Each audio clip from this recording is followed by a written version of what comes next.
Jazakallah khair for being here. Enjoy your meal. Just, inshallah, we will start right after Salah. I just want to make one thing clear for you before we start, that this training is mainly about the curriculum and how to use this curriculum, what's the philosophy of this curriculum, and so on. I know that youth mentors usually have so many questions, coming with a lot of experience and so on, but inshallah, the dedicated time today is to explain the curriculum, how to use it, and how to make your halaqah more effective by using this curriculum. It's a good time for you now to think about what questions you can prepare to ask and so on, but keep everything, please, for this part on curriculum. We will not today answer anything other than this part. Curriculum is full of information, inshallah. It will be a lot. In these 2 hours, we will do a lot, inshallah. The session will be very interactive. I need to hear from you. I need to get from your experience, so we all together can see what's the best way to use this curriculum. But if you have other questions regarding, for example, how to manage your use, how to make yourself more close to them and so on, it will not be today. So all the questions, inshallah, and all the session will be for curriculum. Thank you. Enjoy your food, and inshallah we'll start right after food.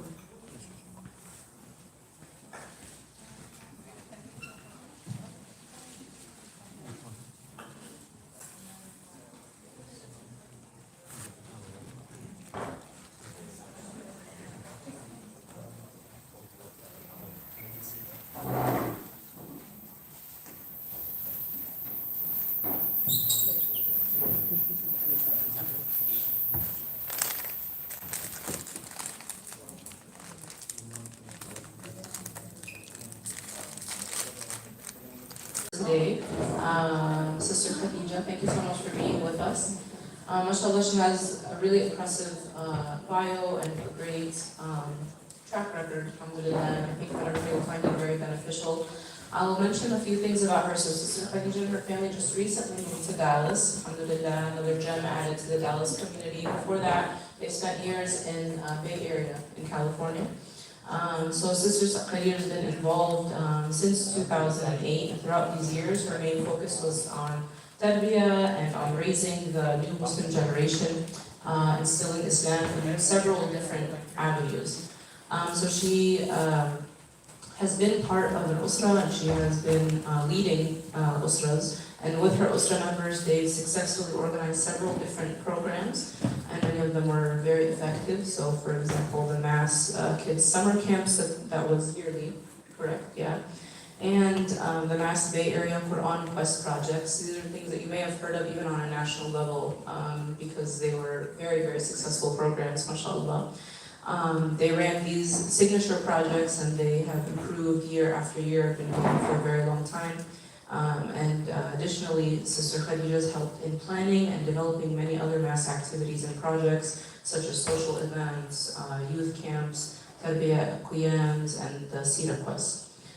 In parallel to the activities with the local level, Sister Khadija is also active in the mass national level on the tarbiyah team, and for the past several years, her and the team have been working on developing a new tarbiyah curriculum that is specifically targeted towards youth and younger generations. So that's inshallah what we're going to be talking about today, and that's very exciting because you can imagine if a team has been working on something for several years and you have somebody who has been, on the forefront of that project, so having that person introduce it to us is a very big, alhamdulillah, opportunity, and it's a really big advantage that we get to have, and it's a good time for us as well, inshallah, to ask questions. Besides mass activities, Sister Khadija is also currently a teacher for middle school and high school ages at BHA, at Brighter Horizons Academy. And before that, she had been a teacher and a mentor at the Muslim Community Association that's in California since 2008, so a very long time. She's also served as the principal for the Noor Hibs Academy, and she was an administrator at Reflection Sunday School, as well as a board member on the Granada Islamic School for several years, and that's all in Bay Area in California. Outside of her volunteer work and all of the above that we mentioned, as if that wasn't enough, Mashallah, she also holds a bachelor's in computer engineering and systems from Alexandria University, and she has an MBA from Aspen University 2013, and she's also worked as a software engineer and product manager at a software company in Saudi, and then at 2 software startups in the Bay Area since 2010. So, mashallah, all that is said, without further ado, please help me in welcoming Sister Khadija, and inshallah we can go ahead and begin our program.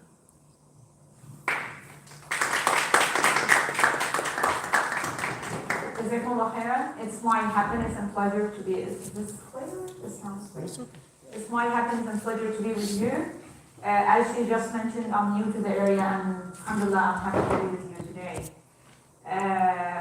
As I mentioned before Salah, this meeting is mainly for the curriculum, and as you have just mentioned, alhamdulillah, we worked years on developing an adult curriculum, and then we decided that adult curriculum is not the best fit, and we have to have something specific for youth, which when we say youth now, we mean mainly middle school, high school, and it may also work with college age. I know many chapters for many years, there was a request, and mashallah, a good number of you mentioned before that you led Usra and you led halaqas for youth, and I think curriculum was always a major key to run your Usra, and curriculum is always a key for the success, a key to make the mentor happy, and all of this. Okay, the clicker is not working. Okay, so this is the agenda for today, inshallah. We will quickly go over why use circle, why use halaqat, why use usar, and then the philosophy of this curriculum. This curriculum is built on which philosophy? The tarbiyah qualities of this curriculum, and how can we work with them? The impact, and I will come to explain what is the impact, the curriculum flow, and how you can run your halaqa or your usra using this curriculum. Okay, bismillah. Why use circles? I should not mention this. You should tell me, very quickly, just give us some reasons. Why? Why we are here, why we build a curriculum, why we organize halaqas for this age. Anyone, yes? Number one, suhbah. Suhbah, we need suhbah. Okay, I think turn this one. Yeah. It's the position, we kind of have to be towards the Okay, we definitely need suhbah for our youth. What else? The first building block for Muslims, that's true. Okay, I have here just a few facts that we have to have in our mind when we run our halaqas along with so many other regions. There are very limited number of programs dedicated for this age, with a lot of Sunday school and other programs for the younger age, and a lot of other programs for adults. We usually feel it's not easy to find a dedicated program for this age. Especially, we all know that it's not easy to handle this age, and it's not easy to please them. So there is not enough programming for them. And also, like maths, maybe 10 years ago, 15 years ago, most of the focus was high school and up. They never work with middle school, and the youngest age was high school and up. We realize year after year that that's not the best to start. It's much better to start with them when they are younger, to instill the meaning and the tarbiyah qualities you want. If we start with them 9, 10 years old, the impact on them and the quality of the usra, the results is much better. And I think in the last 7, 10 years, all math programs started to be for middle school and up. We all know that how many challenges you face, and they definitely need us to be with them. If we look at this study that was made in 2017, which is like 6 years old, definitely numbers are different, but I couldn't find something more accurate than this. 24% of the Muslims who raised in Muslim families leave Islam by the age of adulthood, like 18, 19, 20, and so on. When you walk in the masjid, when you come here, if you have 40 kids in front of you, think about 24%, like 10 out of those 40 may not be Muslims in 20 years. This is the responsibility of who? If this is the number we have, and these numbers are raising, unfortunately they are not reducing, they're rising, we have to think about this as a serious thing. Working and instilling Islam in the hearts of the new generation is not an option, it's a must, and it's something that needs a lot of dedication, a lot of effort. And also, before anything else, if it's not our responsibility, it's the responsibility of who? Prophet Muhammad ﷺ said, "Kullukum ra'in." Every one of us is responsible, and every one of us is responsible on the people under him. And he gave us so many examples.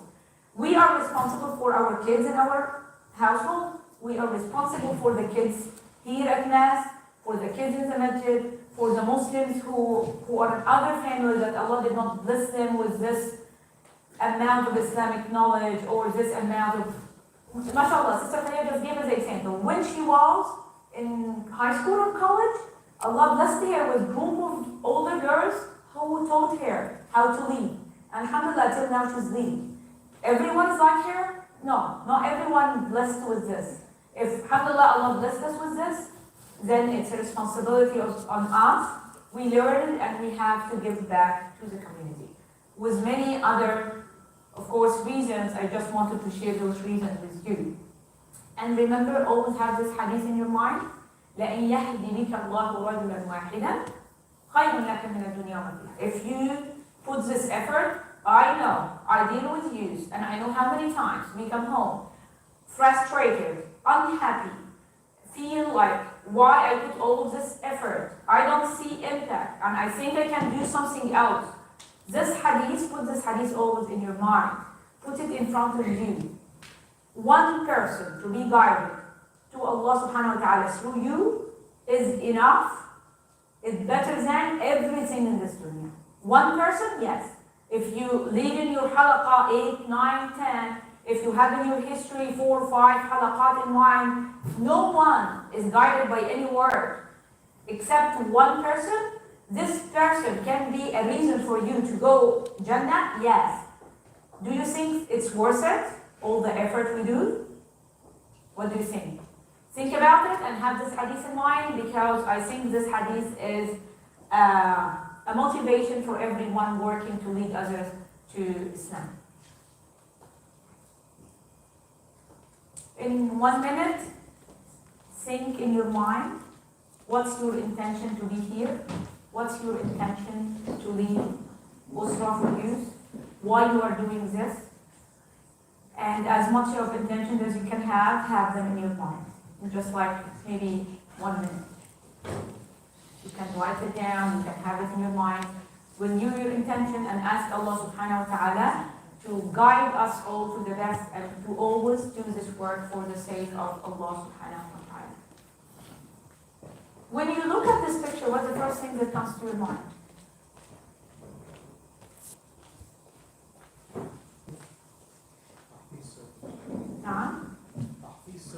Tahfiz circle, good. What else comes to your mind? Brotherhood, good. The thing that comes to my mind every time I go to a masjid and see a halaqah, I remember the hadith of Prophet Muhammad ﷺ, that any group of people meet in one of the masajid or any place to study Quran or study Islamic knowledge, they are surrounded by malaika, and malaika is making dua for them and so on. If we remind ourselves every time we are going to the Usra, as much as it's hard, as much as it's like after maybe my working hours, I'm tired, I'm not in the mood, let me cancel today. And then I remember that the malaika are waiting for me and my group of youth to meet, to surround us and make dua for us. Is this enough for us to meet? It should be a good motivation for us. Think about that Prophet Muhammad mentioned is specific, the halaqah, and just gather only to learn. If we only read one ayah together and we try to study it, this is enough for malaika to come make dua for us and for Allah to mention our name fil malaika. I know all of this is intro, you say in your mind, like, we know all what she says, where is the curriculum? The curriculum's coming, don't worry. The questions that always we as mass members, how many of you are actually mass members? Raise your hand if you are a mass member. Okay, so we usually get this question, especially from those who are new to mass and they don't have a lot of knowledge with what's the difference between mass and other Islamic organizations. Why we build our own curriculum, why we do our own halaqat, why we don't just, go to other masajid, help there. We always go to other masajid, we always help there, but we usually also have our own halaqat, we have our own curriculum, because there is something special in our halaqat and something special in our curriculum that it's not easy to find it outside the circle of mass. What is this? Yeah. Jazakallah khair. She just moved from Chicago.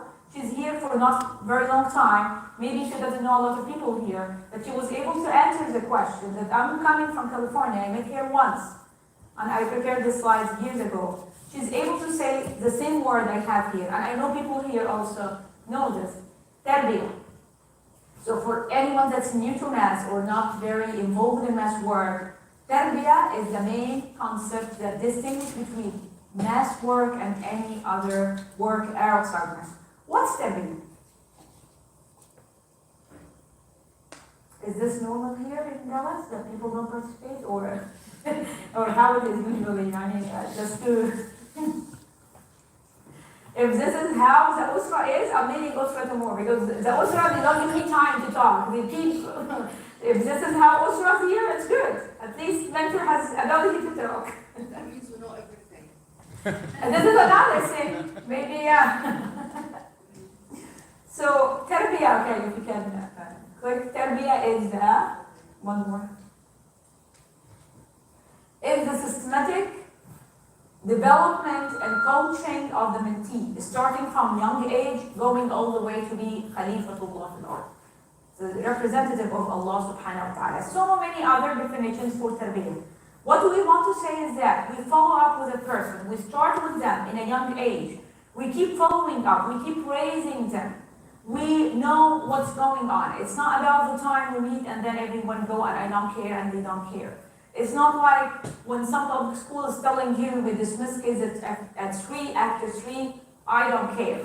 Let them do whatever they do. It's not about this. It's about how those people, now, how those people will be inshallah after 5 years, after 10 years, how can we raise them in a way that they can be the leaders of the Muslim community in the coming 10, 15, 20 years. This is the concept of tarbiyah. And of course, the best example for the tarbiyah in Islam is Prophet Muhammad ﷺ. And we see in the Quran so many examples. وَإِذْ قَالَ مُوسَى لِفَتَاهُ عِيسَى وَالْحَوَارِيِّينَ. We see a lot of examples of the Quran, how the Nabi was very close to the circle around him, how he did this tarbiyah. And tarbiyah is not always, it doesn't have always to be someone old in age and other people are younger. It doesn't have to be. But when this gap of age is here, this is the best form of tarbiyah. When you ask someone to leave usra, for example, with the same age, it's not as easy as you are in this age and they are in middle school, they are in high school. It's much easier for them to see you as a real murabbi and to listen to you and so on. Is this also normal in Dallas now? What's going on outside? I don't know. What is this? Normal? Okay, alhamdulillah. Alhamdulillah. Okay. Now let's come to the correct. After we talked all of this about tarbiyah, the philosophy of this curriculum is when anyone is telling you, like this is the biology curriculum, this is the math curriculum, this is the chemistry curriculum, what's the first thing that comes to your mind?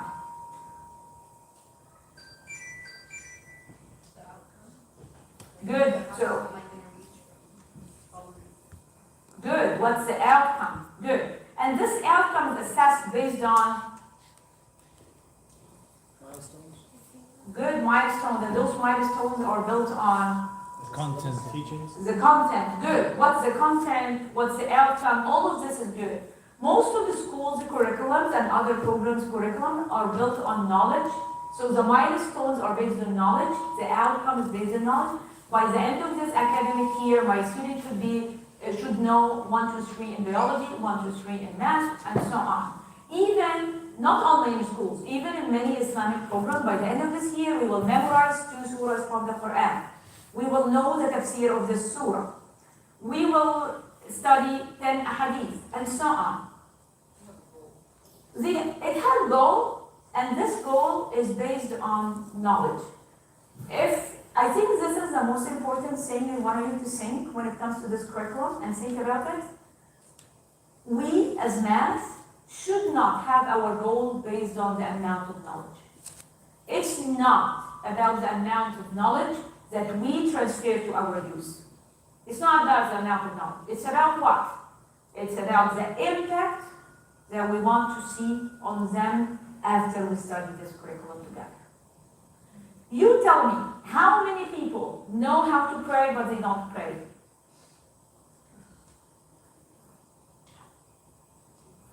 A lot.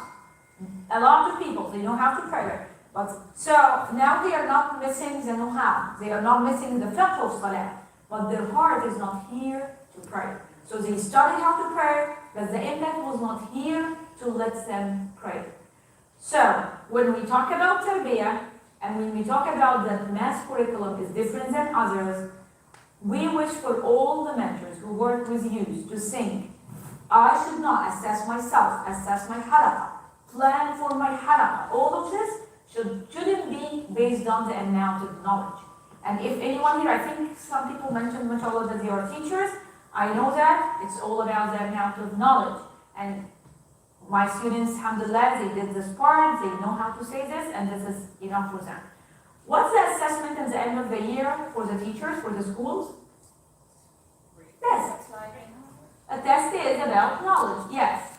And if we think that at the end of the year, with my usra, alhamdulillah, they know this tafsir, they know the surah, I'm done, then I don't understand the concept of tarbiyah.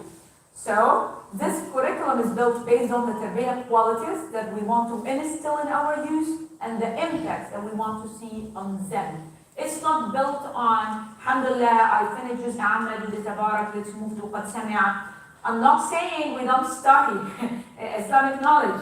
I'm not saying this. We will study, of course, Juz' Amma, Juz' Tabarak, but under what goal?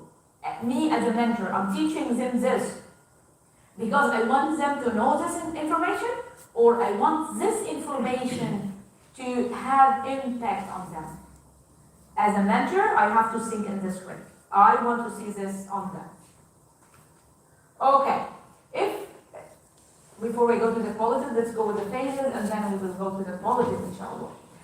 We said we have middle school and high school. It's a wide range, starting from 10 or 11 years old, all the way to 17, 18. Of course, we cannot have only one curriculum. Curriculum is divided in phases. What happened? So the computer is okay? No, What it's happened it's the streaming device. Where's it? It's the device. Okay, so we have 3 phases. First phase is middle school. Second phase is 9th and 10th. Third phase is 11 and 12 grades. It doesn't have to be exactly like this. We can say beginners, intermediate, and high level. It really depends on the youth in your halaqah. You may start with high schoolers, but their knowledge in Islam is very weak. So you have to go to the beginner level. You may start with middle schoolers that, mashallah, they have a lot of knowledge, so you can jump. But in everything we have in this curriculum, we divided it to 3 phases. Like, whatever concept that you want to open with your youth, very simple example like salah. How you will talk about salah with middle schoolers, how you will talk with this with 9th and 10th graders, how you will talk with this with 11 and 12. Why? Because we target different age group with different approach, with different information, and so on. So you will see the curriculum is taking it 1 phase, 2 phase, 3 phase. You as mentor, you don't have to go exactly with this, but this is really an easy tool with you to tell you if I see that this is higher than the level, let me go one step and get it from the beginner level. If I feel like they know everything, I can jump and get it from the higher level.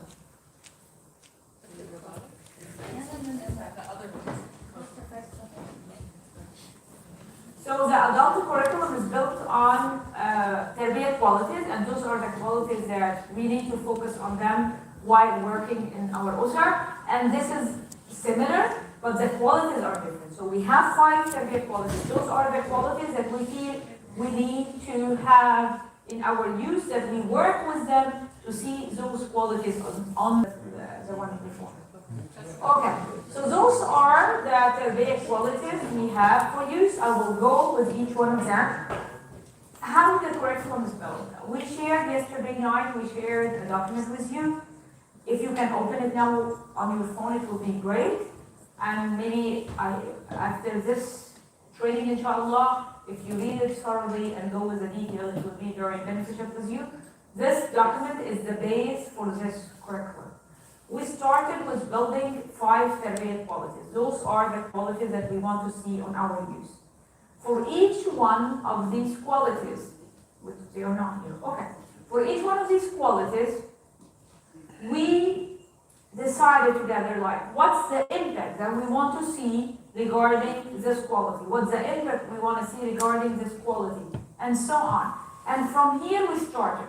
Instead of saying what we want to teach our youth in our halaqat, so we say we will study Quran, Hadith, and so on, to reach this goal. No, we didn't start this way. We said, what are the qualities we want to see in our youth? We said those are the qualities we want to see. We need more details. What's the impact we want to see on them after doing this curriculum? So those are the points of the impact that we want to see in each quality. And from here, we built the curriculum and we took this part to say, okay, let's study this part from the Quran, let's study this part from Hadith, and so on. So it's going from the outcome, going from the result we want to see. It's not, and many curriculums, especially the Islamic curriculums, go with, oh, I see those youth, they are not aware of how to fast, how to pray. They don't know much about Allah. Let's teach them about Allah. I'm not saying don't teach them about Allah, but before you tell me teach them about Allah, what's the impact we want to see on them? Let's start it from here. I want them to know Allah, to be closer to Him, to know His names, to connect with, oh, this is the impact we want to see on them? Okay, from there, let's decide how can we reach this goal. So it's built on this way. We will go down with each one of them, and quickly I will mention what's the impact in the document you have. It has all the details. Okay. So first one is strong belief and practice. What's a strong belief and practice? It's mainly like the aqidah and the practice of Islam. To what level do you think our youth are missing this part of aqidah and Quranic practice? Like 20%, 40%, 60%, 80%, what do you think? And when we say our youth, I don't mean mass youth, I mean like in general, all the youth in the community. To what level aqidah and practicing Islam is missing in the community? To what level you feel strong belief and practice is not in the youth? Or it is, like 20%, 80% our youth are aware of. Percentage, but I think it's much better than before. It's much better than As you just said before, too many people know how to pray, but they're not all praying. So the same thing with the kids. They have all the things in them, but the thing is to practice. And I see many of the youth, mashallah, they know Allah. They don't even have a but they still struggle in applying. great. Jazakallah khair. You are giving one example of the youth, which is great, which is like they know the aqidah, but they struggle with the implementation. They don't practice Islam day after day, but they know the aqidah. And we see other youth who they started in older age and they are, emotionally connected to Islam. They like to pray, they like to practice, but the aqidah is not here. And The problem with this, when they are in their life facing any ibtila, facing any problem, they meet other people who keep asking them what's Islam, why you are Muslim, and so on. The aqidah is very weak, and it ends up they don't have answer for the questions. Yes, sister. There's also kind of two things. First of all, they don't connect or know why do we do this? Like, what is the real thing in my heart behind praying and fasting? Why do I do these prayers? And what are the because it's so deep. Very good. The connection between the practice and why we do this. Yes. And also, because the why will lead you to, I have to have a reason to everything, but then we have an Islam Muslim, right? Islam means if Allah is asking you to do this and you love Allah, but you don't have to use Him completely, then you cannot question the basic things. This has to be implemented, but the generation today questions and argues too much. The second thing is, when they learn these things, it's rarely done in a way that connects them to life. It means we don't mean to separate the knowledge of deen from dunya, but actually it's happening because we are not really aware of making that knowledge a real way of life. It means like at home, taking care of your pet is part of your deen. Why? Because you are doing something that was mentioned in Sunnah. But are you aware of doing that and having that intention? Even making like someone happy, helping someone, even when you are doing your homework in really good way, ihsan, so it's not connected. So, or it needs to be more connected. If it's more connected, then there will be more feeling inside that why I am created in this world and why I'm doing this, and this is my message as Khalifa, and then it's going to be easier when I face hardships. Jazakallah khair for the feedback. Thank you very much, sister. It's the connection between both the aqeedah is here and the practicing is here together. So we make sure that the iman is here and they know the 6 pillars of iman. We make sure that the practice is here and it's correct, because some people practice is wrong. And also the intention, which is the part that you said, they do, but they don't know if they renew the intention, it's for the sake of Allah. So all the concept of قُلْ إِنَّ صَلَاتِي وَنُسُكِي وَمَحْيَايَ وَمَمَاتِي, so all my intention is for Allah subhanahu wa ta'ala, and also to have the Prophet as the qudwa is the main part here. I will get the brother and then you. Yes, brother Abdullah. Yeah, brother. So regarding this, one observation I have as an outsider, because I lived most of my life in Kuwait, I came back to the U.S. 2 years ago only. One observation I have is that a lot of kids who grow up in Islamic schools, they have some sort of technical knowledge, for example, how to make wudu, how to pray, but it's not necessarily that they don't understand the aqidah, it's that they take the aqidah for granted. You know, like, oh yeah, I believe in Allah, Azza wa Jalla, I believe in Muhammad Sallallahu Alaihi Wasallam. But, you know, the weakness comes in the 6th pillar of Islam, you know, believing in qada wa qadar, you know, khayri wa shadr, right?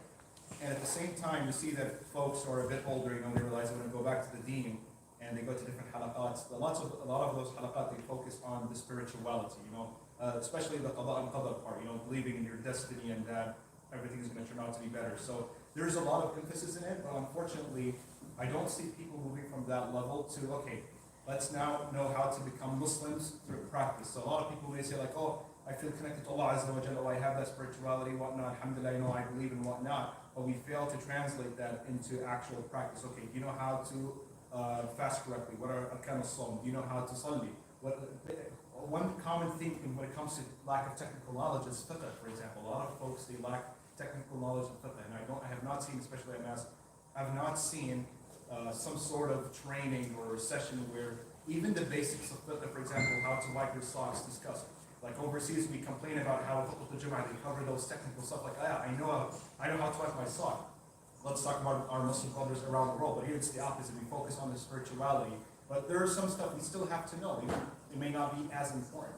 So no, I don't think any organization yet captures the full picture of Islam where you have the technical knowledge and you have the aqidah covered at the same time and you understand it. Thank you. So that's why we have them together, and we try under the 5 qualitative cover basically most of what you mentioned when it comes to here Why we put them together? Because as I just mentioned, and as you mentioned, some people focus on this part, but they miss the other part. Some people focus on this and miss that. And while you're a mentor, going with those qualities and the impact we go through and the points that you have to cover, you need to make sure that they know both. You need to make sure that you don't go very deep with fiqh and you forget that they don't know the pillars of Iman. Or you keep going so emotional with them to a level that they don't know how to, if I go, the Imam started 2 rak'ahs and I join the salah in the middle, I don't know how to do it. You have to balance between the correct practice, not forgetting that the aqidah I don't want to say is not complete, but our youth, as much as we teach them, they miss a lot of aqidah. If you grow up in a Muslim country, aqidah is here because aqidah is everywhere and people say all the time, alhamdulillah, insha'Allah. If they always hear concepts about secular life, that God is not here, earth, that sank earth, and all of these concepts, as much as they laugh when they hear it, but it builds something inside them that Allah may not be everywhere. Work on aqidah, work on those, and while we go with the politics, and when I explain more the curriculum, you will see, inshallah, how we try to cover all of this. Yes, Raza, do you want to say something? Yeah, I wanted to ask what you meant by having an emotional connection to Islam. So just want to ask you like what you meant by that. But also wanted to ask you the conversation about the practice sometimes helps with the aqidah later on. Because like with the children that we get, I have an 11-year-old, I can't explain to him qada, right? But having him practice and then hopefully keeping that connection going, inshallah, sometime later, I can start to give him close to John, something more spiritual or aqidah related issues. Jazakumullah khair. So while we go, inshallah, it will be more clear for you how we try to handle all of this and cover all of this. So this was the first quality, the strong belief in practice. Second one is the well-rounded identity. The well-rounded identity. And we all know how identity is a very big issue when it comes to young age, not only here, everywhere. No one is aware who I am, why I am in this life, what Allah wants me to do, and all of this. Share with me, quickly, what are the identities that you have in middle schoolers and high schoolers when you ask them, identify yourself? I actually wanted to say this before you turn to this page. Sure.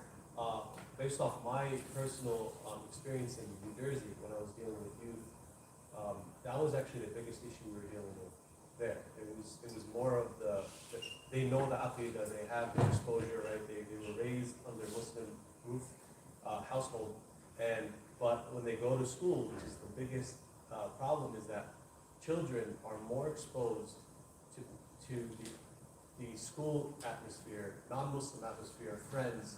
That's what actually is the biggest impact on the child.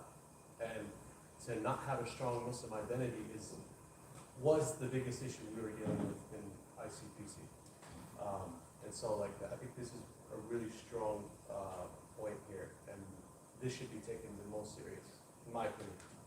Thank you. And this is actually how it is. The strong belief in practice and well-rounded identity are the main qualities. They are not, we have 5 qualities, but we always say those are the main. And if you miss anything, you cannot miss this 2. This generation, it's not only the Muslim generation, by the way, they always have issues with identity, and so many non-Muslims speaking about how identity is an issue. Going to what you just mentioned about our youth having 2 different personalities, the personality inside my community and the personality in my public school, or myself outside when I act in a very different way, speak in a very different way. We as mentors, we have to be fully aware of this. We have to accept that this is a fact. We cannot ignore that this is the case we deal with, and we have to know how to handle it. How many identities now? If you go online and say, what's the main identities we have for youth now, Generation Z or middle and high school for now? What? Share with me. What do you say? How they identify themselves? LGBT. Yeah, which is gender identity. Social media identity. He, she, it, they, all that. Yes. Gamers. Gamer identity. They identify themselves. I'm a Fortnite مثلا player, or like I play FIFA, or I play whatever, and this is a very big topic for them. The games they play, or some of them are very into sports. I'm like a soccer player, I'm a basketball player, and I identify myself as this. Some of them who's more into knowledge, for example, and they have dreams, they identify themselves based on the career they want to be. I want to be like into whatever field of science, I want to be this and that, and all of these are identities, and all of these, you mentioned the gender identity, which is very tricky, because we may accept them telling us about the games they play, that's very fine. We partially can accept them being in social media, because not all social media is haram, but gender identity is the tricky one, because in Islam we handle it in a very different way, and we have to be clear. When we come to this well-rounded identity, we as mentors need to educate ourselves about all the identities that are here. We need to know how to handle it with the youth. We need to know how to open this topic with them. We need to really accept them as gamers, accept them as people who waste their time going with so many nonsense issues in their life as a fact, but definitely they are here. In 10 years, I want them to be different, but the way I handle this is different than just not be accepting these talks from them, not to be fully understanding where they are coming from and how to handle it. The other part is when it comes to this, before any other identity, and identify yourself as whatever. If it's not against Islam, we accept it from you. But number one identity in your life is your Islam, and we need to work on them to have it like confidential Muslims. We have a lot about how to be confident Muslim, and it's not, like with many youth, they have issues with, can I be a Muslim and American at the same time? Which one is before I am American Muslim? No, I am Muslim American. So we have big parts of how to be Muslim and American at the same time. We never say that belonging to any country in the world is being a Muslim. It's not. But which one is before? Islam is before anything else. Again, the ayah of قُلْ إِنَّ صَلَاتِي وَنُسُكِي وَمَحْيَايَ وَمَمَاتِي. When it comes to a strong belief and practice, when it comes to identity, we have to have this in our mind all the time. Focus on our Muslim identity. Build them to be confident. Take them to whatever places you feel like you want to take them. Pray in public. Encourage them. The girls that wear hijab and how hijab is like a big part of their identity. Should I consider myself a hijabi as part of my identity, or it's not? And I don't want people to know I'm Muslim, or they will know. And all of these discussions, we have to open it with them. We have to make them feel the confidence of practicing Islam in front of others, along with going also with the other parts of the mental health, the physical health, the career path, and how I choose. Is career part of the identity or no? Is it? Yes. Why? Because if you're a doctor, it leads you to a certain way of thinking, and your life is a different, very different way than if you're an engineer, if you're a teacher, or whatever. It's different, and it is part of our identity, and we need to open this towards the high school. We started this conversations about choosing your career, and all the conversation about, can I get my money from YouTube? Can I get my money from social media? Is it halal or haram? We open all of this with them. When we say fiqh is not only fiqh salat and Islam, but the fiqh of gaining money. Is it okay to open my bank account and have my credit card? You can have, but there are certain conditions. Is riba halal or haram? This is the haram part of the credit card, this is the halal part. And you have to be aware of this. So under this, we go to like the financial part, the mental and the physical part, and the emotional. And we try and we work with them as much as they can to build the emotional intelligence inside them, to understand their emotions, understand themselves, and handle their life as they are moving from being kids to adulthood. So how we can take them from this to this. So this is mainly the well-rounded identity, and I agree with Brother Omar that this is a very big part, and if we teach them as much as we want to teach them from Islam, and we feel like identity, we handle it as like, the part that I don't want to touch, it doesn't work this way. We have to come to this. It's working now, okay, bismillah.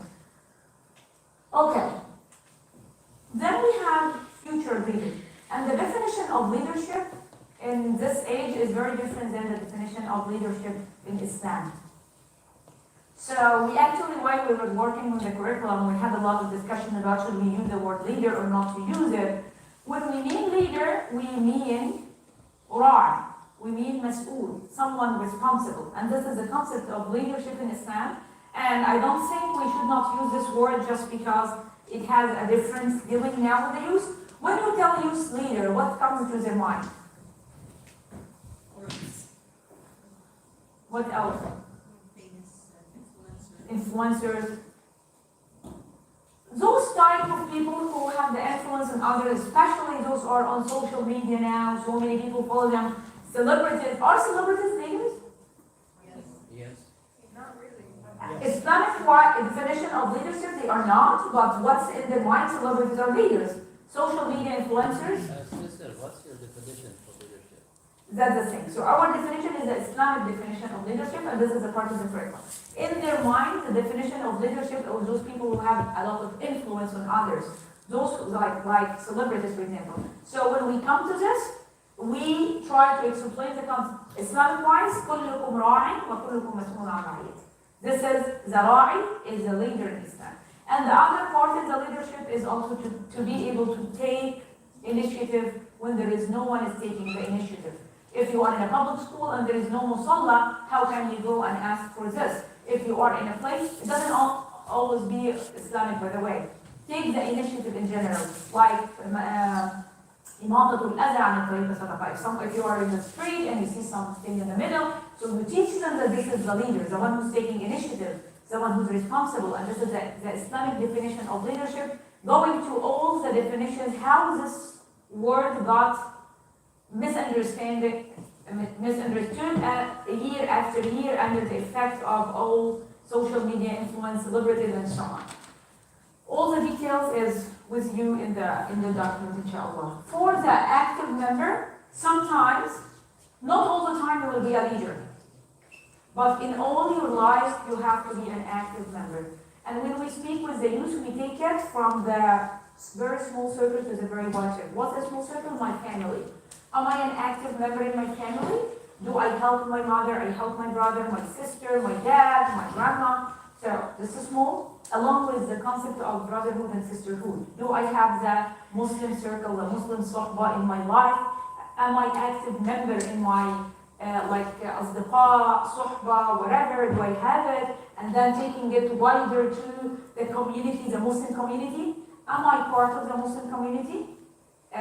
Do I go to the masjid and ask if there is help? Do I volunteer sometimes in the masjid? I don't have to be a leader all the time, but I need to belong to the Muslim community. And outside the Muslim community is the whole society. Are you active member? What do you do in your life? Do you feel just I live for myself? Why I have to put this effort? And this concept is for anyone that deals with youth, you know this. They don't want to put any effort. Why I have to help others?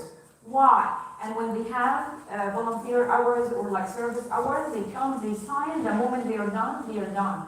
Because they don't have this link, as the sister said. It's for the sake of Allah. You take sawab, you take hasanat when you do this, not only for the hours. Why I put this effort? So this is the concept of active member in Islam.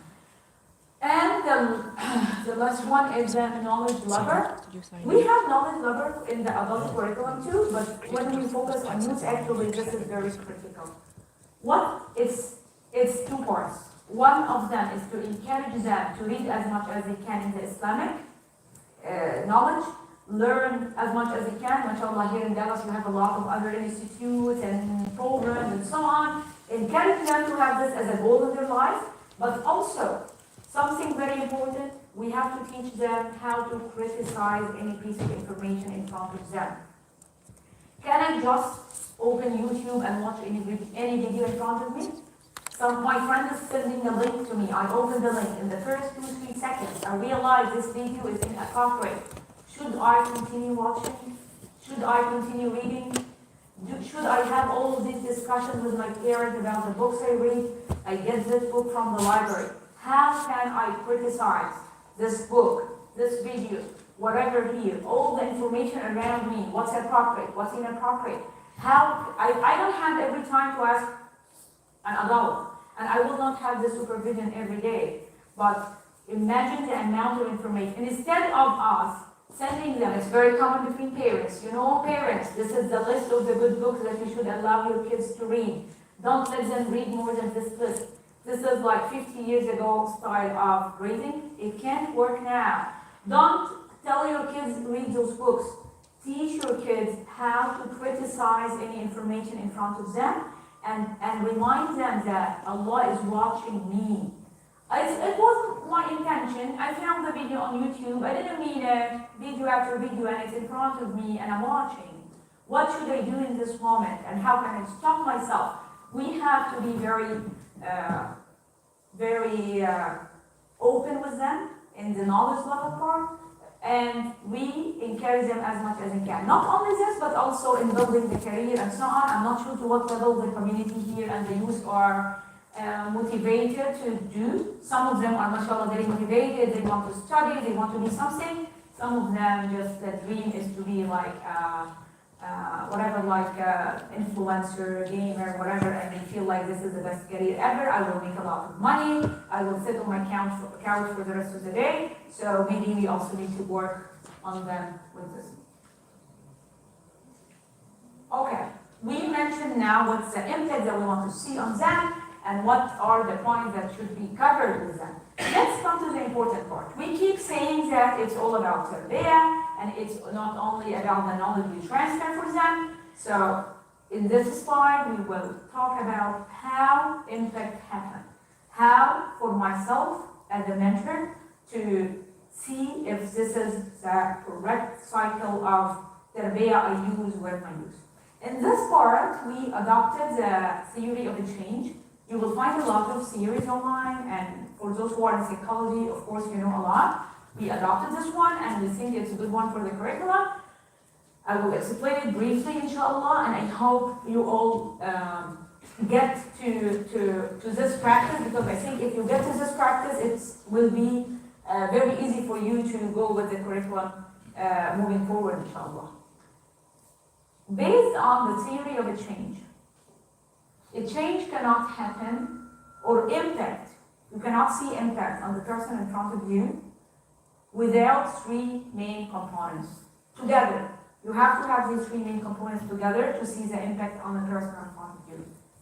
The knowledge, the skill, and the attitude. Let's explain this. Let's get very easy example, and then get one more challenging example to see what does it mean that you need the three components together. The knowledge part, the skill part, and the attitude part. We mentioned Salah as a very simple example. The main ibadah in Islam, Tariq Salah, is something very big deal, and so on. You talked about the youth who know how to pray, and you mentioned the youth who don't know how to pray, and so on. What's the knowledge part of Salah? The knowledge part of Salah is the fiqh of Salah, how to pray, the timing, 5 times a day. All of these is information. And in so many times, if I teach my youth how to pray, and I give them this information, I feel that I did my part. When it comes to the skill, what's the skill for Salah? What's the skill? Think with me. What can be the skill for Salah? The actions. The actions. So if someone is giving me a book and telling me stand up and then do this and do that, and I never see someone doing it, I may feel like I need to do it myself. Part of the biggest skill of Salah is that you remember it. So many youth, they forget. So many of our youth, they need a reminder. Until now, 15, 16 years old, if the mom or some adult is reminding them, at the end of the day, oh, I didn't pray today because no one reminded. I was outside home for the whole day. No one reminded me. I don't know. So we have to get this a skill. I can work with them on having adhan on the phone. We can have whatever type of reminder. So remind myself. Know how to make ruku', how to make sujood, know how to get the qibla. All of this is related to the skill part. I know the salah, I know the timings. The skill now is I actually can do the sujood. If I can do the ruku', I actually can let's go to the identity part. I have the courage, and my identity is helping me that while I'm sitting with my friends in public high school, telling them, I'm sorry, I have to go to make salah. This is part of the skill. It's not only that you know how to pray, but do you have the skill to excuse yourself to go? To know that this is the timing? All of this. So this is the skill. What's the attitude? The inner self. Which is Prophet Muhammad explained it to us when it comes to salah in a very beautiful way. When he told Bilal what? أرحنا بها يا بلال. What Prophet Muhammad wants to let us know about salah in this time?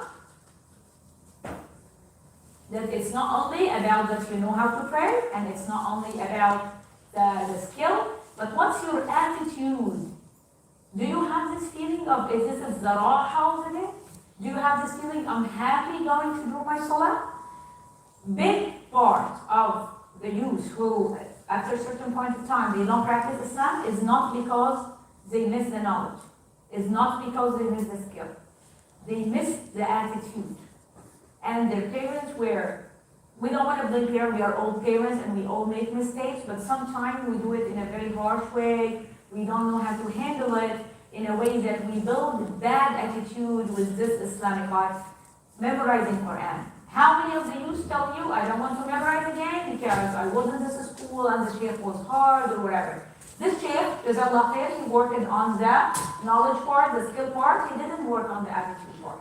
So the moment the student is leaving the Hifz school, he says, I don't want to recite again because no one helped him to have the correct attitude. And I'm sorry, just want to connect on that. I have kids. It will take my child many years to go back just because one sheikh said something to them. So the attitude is like, if you were to put them, that's my opinion, percentage, it should take them 1%. My attitude is teaching the child and then get the attitude reaction from them. So that is a big. Thank you, Jazakallah khair. It's actually not very easy to analyze which part is which part, and it's very hard to say, I don't pray because my attitude towards praying is bad. Sometimes we don't do ibadah because we don't know about it. Like some people in Youth Islam, they don't know about Qiyam al-Layl. So the moment you teach them about Qiyam al-Layl, oh, I don't know that this salah at this time has this value, and they go. So they missed it because they didn't know about it. Why we know about Qiyam al-Layl, we don't do it every day for you. Or some of us, we don't do like for the whole year except in Ramadan. Why? Because we miss the skill or the attitude. We miss the skill, we are unable to wake up at this time. We don't have the ability to force ourselves to wake up in the middle of the night. Or we don't have this feeling of when تتجافى جنوبهم عن المضاجع. What's تتجافى? The attitude. Allah subhanahu wa ta'ala is giving us this emotional feeling. تتجافى, they are unable to sleep. They have this attitude of, how come I'm sleeping? Allah is watching me. So because of this attitude inside them, they had it. We either miss the skill, I'm super tired, I cannot wake, or I miss this attitude of, mashallah, Allah is watching me now, and so on. As you said, it's very hard, we don't say it's easy, it's not something you teach in one day, 2 days, it's a life skill. Big part of attitude is taught through your reaction when you teach them.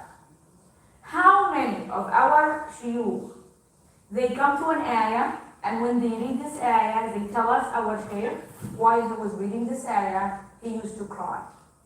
So I read this ayah and I cry, remembering the attitude from inside him. How many of us sit with shuyukh, ulama, Quran, and the whole sitting for 5 years, 10 years, we all laugh and we never have this feeling of emotional connection. I come from my work, busy, tired, I open the halaqah with the youth, and I really don't focus on the way I'm teaching them. Believe me, the way you transfer this to them, the way they see you doing your salah, reading Quran, practicing whatever, is #1 tool to build this attitude with them.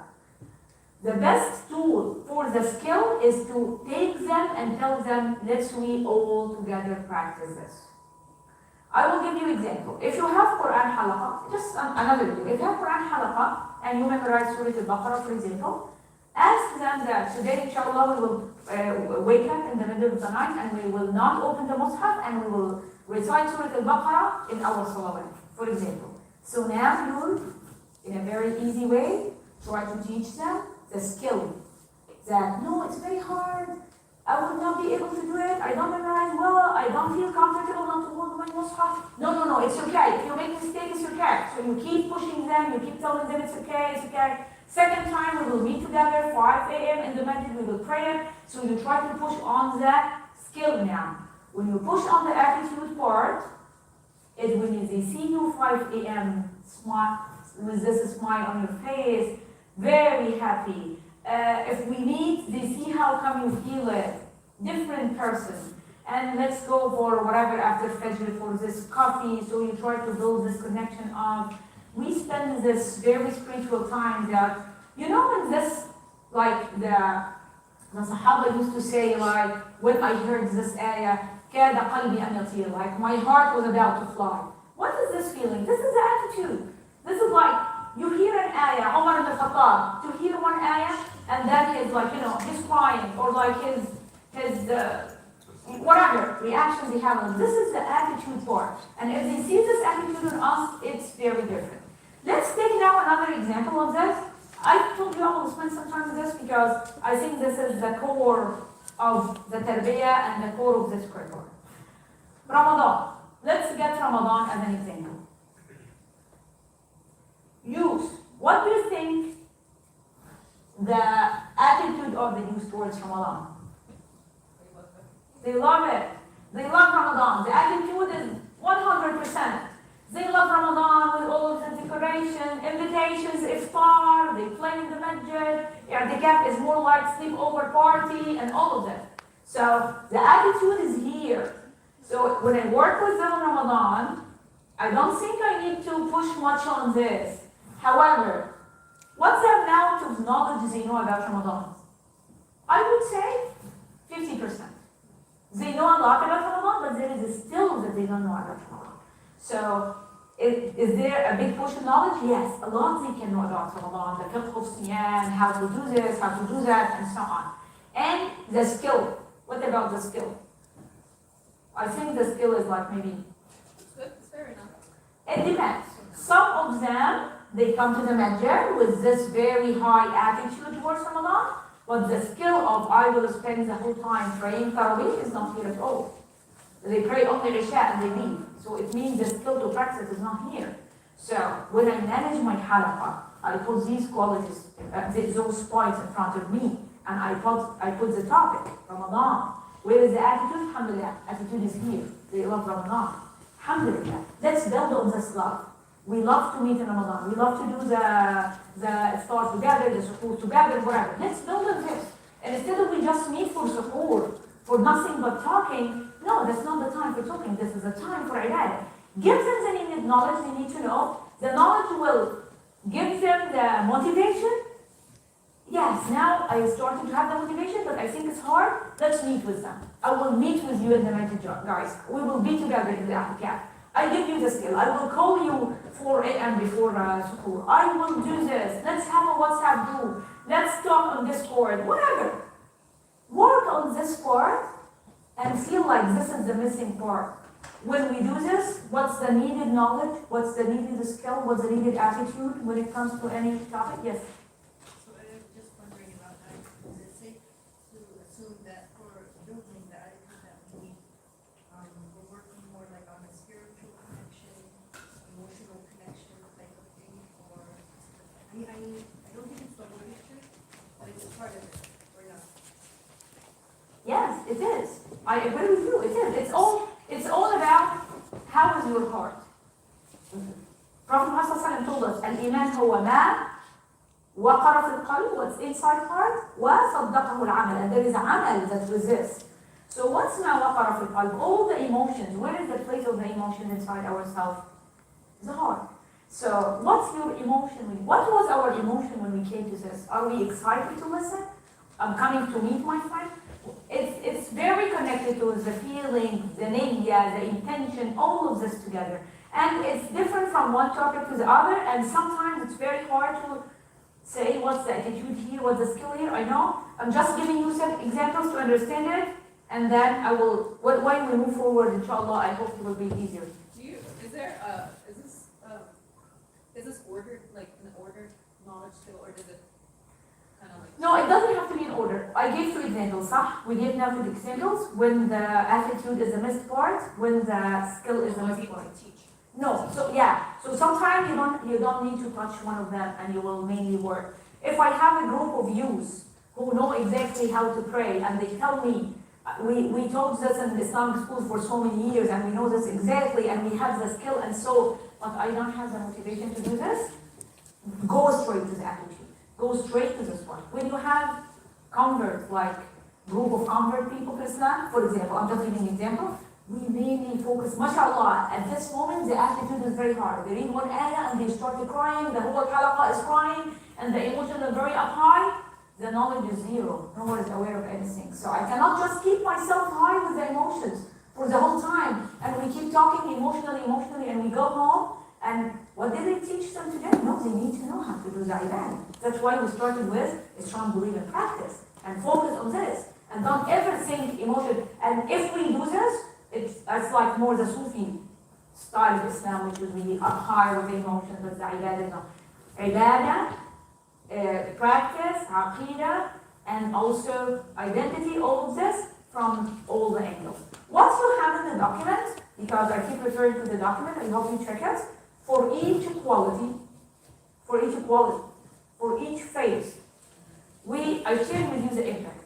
How we divided this impact to be what's the knowledge part, what's the attitude part, what's the skill part. So, for example, by the end of teaching them this is the amount of knowledge you want them to know, and those are the skills that you want them to know. Like, if we go back to the example of Salah, when we mix together between a strong belief and identity, I want one of the results that the high schooler in public school is able to excuse himself, go to pray, and if he has other Muslim colleagues in the school, to be able to invite them and they all go together and pray the Jama'ah, for example. Making sure that from inside himself, he's not doing it because his parents told him, if you don't do, I will take you out of this school. He's doing it because he wants to pray. Because he sees that Allah is watching me and I want to pray. So, I know my friend, she said it's very frank. I told my daughters, 3 weeks of the school starts. Every day I asked her, did you pray Zohar in the school? She said no. The 4th week I told her, if you don't pray Zohar in the school, I'm taking you out of this school.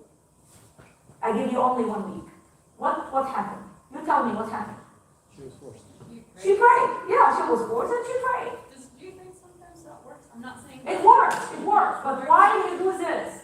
And parents sometimes are frustrated. Parents, they feel the responsibility, and I have to push them, and I put them in public school, all of this. You as mentor in the halaqah, you don't have all of this pressure. You as mentor in the halaqah, if she's telling you this, or the mom is telling you this, it's alarm. I have to praise here in front of all the kids.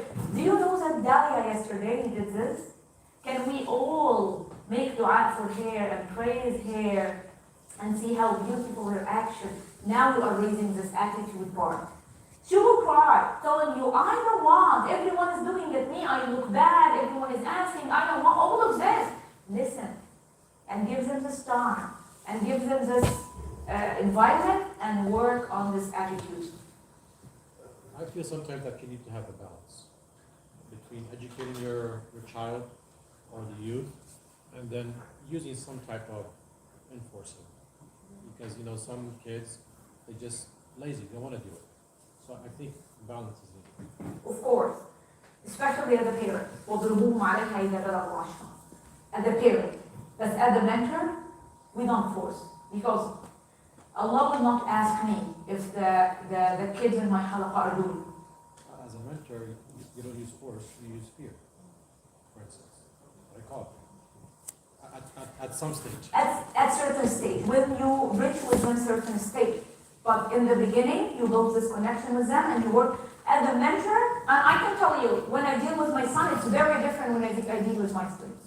I am much more tolerant to listen and handle and being that very calm person. If my son is telling me, so I hope for the mentor of my son to have this, patience. Why? But this is normal. This is normal because I am responsible in front of Allah of my son, but I'm not responsible for my student. Yes. Well, but sister, we can't say we want to be harsh with our kids, but gentle with the others, and at the same time, Allah will ask us about everyone that we, shepherd and the sheep, so to speak, right? So, I think that may decrease our responsibility factor. If we say Allah will not ask us, then our responsibility changes towards the community or the youth that we're mentoring. So I think Allah will question us for everybody, and then the approach with the children, our own children, we should treat and deal with others like our children. That doesn't mean we should be harsher and softer here. But I think their consistency from a psychological perspective, how to mentor youth would be the same in my children versus my community children, right? So, am I wrong with that, or? What you mentioned is 100% correct. What I mentioned is the reality. What happens? Like, they come to our halaqah frustrated, pushed, pressured, and so on.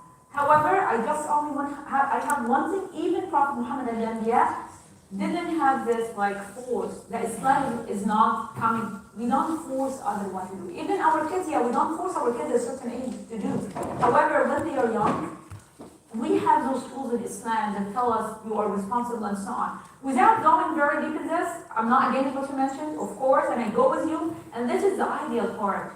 But reality, we see those kids forced and frustrated, and I come today to talk about Sirah, and the mom told me this story, the girl I know this, all of this, and I just open the book, I do the Sirah, I don't care about all of that, what's going on. I am not a mentor now.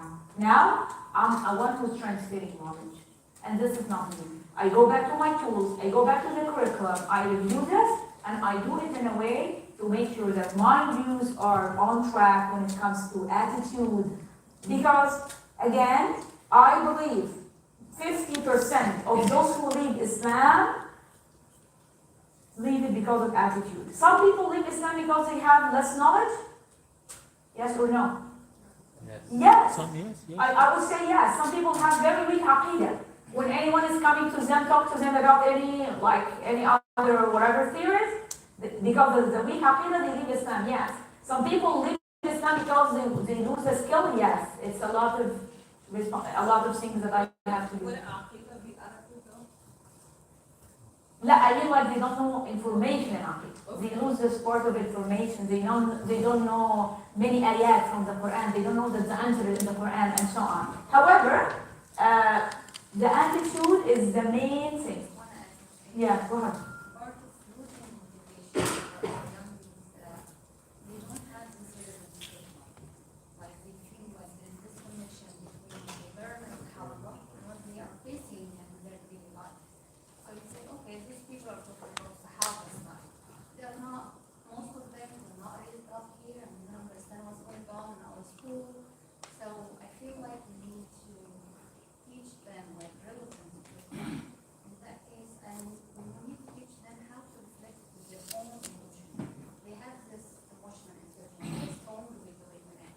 Like they have this, I need to understand my own emotion, I need to understand other people's emotion, I need to understand how I have this self-regulation, how to control myself, and this thing, we need to reflect their own reaction and own emotion. So I feel like when you implement this relevant approach, at that case you will have a strong identity. You will be proud of them when they are their teaching and Okay, Jazakallah khair. Thank you very much, Nada. I agree, of course, with you. Making it relevant, making it related to the daily life, implementing this emotional intelligence, which is very related to the attitude, understanding my So when you bring here emotional intelligence, it's from my side as a mentor, my ability to understand the attitude inside them, and from their side to understand themselves. Because sometimes they will tell you, I don't do this, but they don't know why they don't do it. I have this barrier between me and hijab. I feel like the moment I see myself in the mirror, I'm unable to go on the street this way. And then you see it's more like related to this attitude part. I believe. It's the peer pressure. It's a bit of, it's a lot. But no confidence in Islam, the attitude is not here. It's not she doesn't know it's part. It's not she doesn't know the skills. They come to the masjid with the hijab already, they miss this part. The emotional intelligence task here is helping the mentor understanding, helping themselves. As we mentioned in the beginning, understanding attitude is not easy. And to say that the problem is the attitude is not easy. From my side and from their side. And some people maybe after 10 years, as you mentioned, Maria? As Maria mentioned, after 10 years they realized that they had this barrier with the Quran because of this teacher that I had 10 years ago.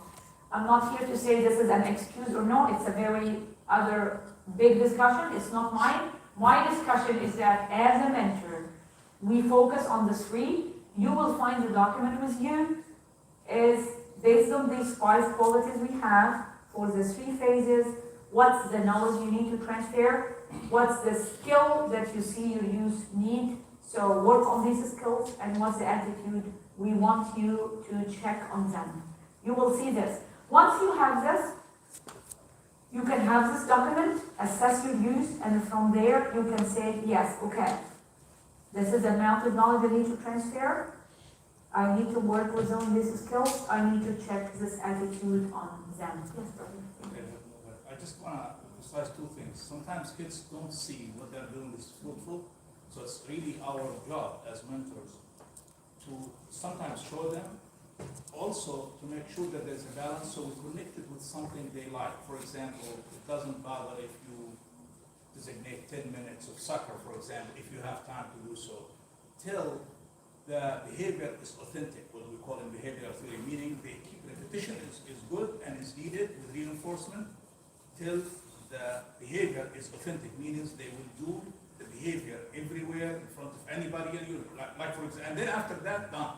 Because once they reach that point, behavior is authentic, as they will pray by themselves, if that's the skill, if that's the goal, and so on and so forth. So repetition, yes, I agree it's important, and the balance at the same time is extremely important, connection with something they like, not, for example, they hate lecturing. I see my son, for example, he doesn't want to do this, but once he see it connected with something, then after that I remind him, hey, see, was good, yes, good that you joined it, yes, so. Thank you. So you gave 2 examples. First one is working on the skill. Do it with them multiple times and keep repeating until you build the skill. Thank you for the example. The second one is building on the attitude. He doesn't like this, so let's mix this with something they like. So emotionally, inside ourselves, when you smell this misk of Al-Hajar al-Aswad, what happens when you smell it? You feel yourself inside the haram. صح? Or you don't have this feeling. So it's just like all of this, the emotional intelligence, when you have this smell, you remember something and all of this. So we used to get the best Starbucks coffee, or we used to do whatever while we do the Quran, and it was very nice halaqah, in a very nice weather, in a very nice place. That every time I read Surah Yunus, for example, I remember this spirit to a level I like to read it.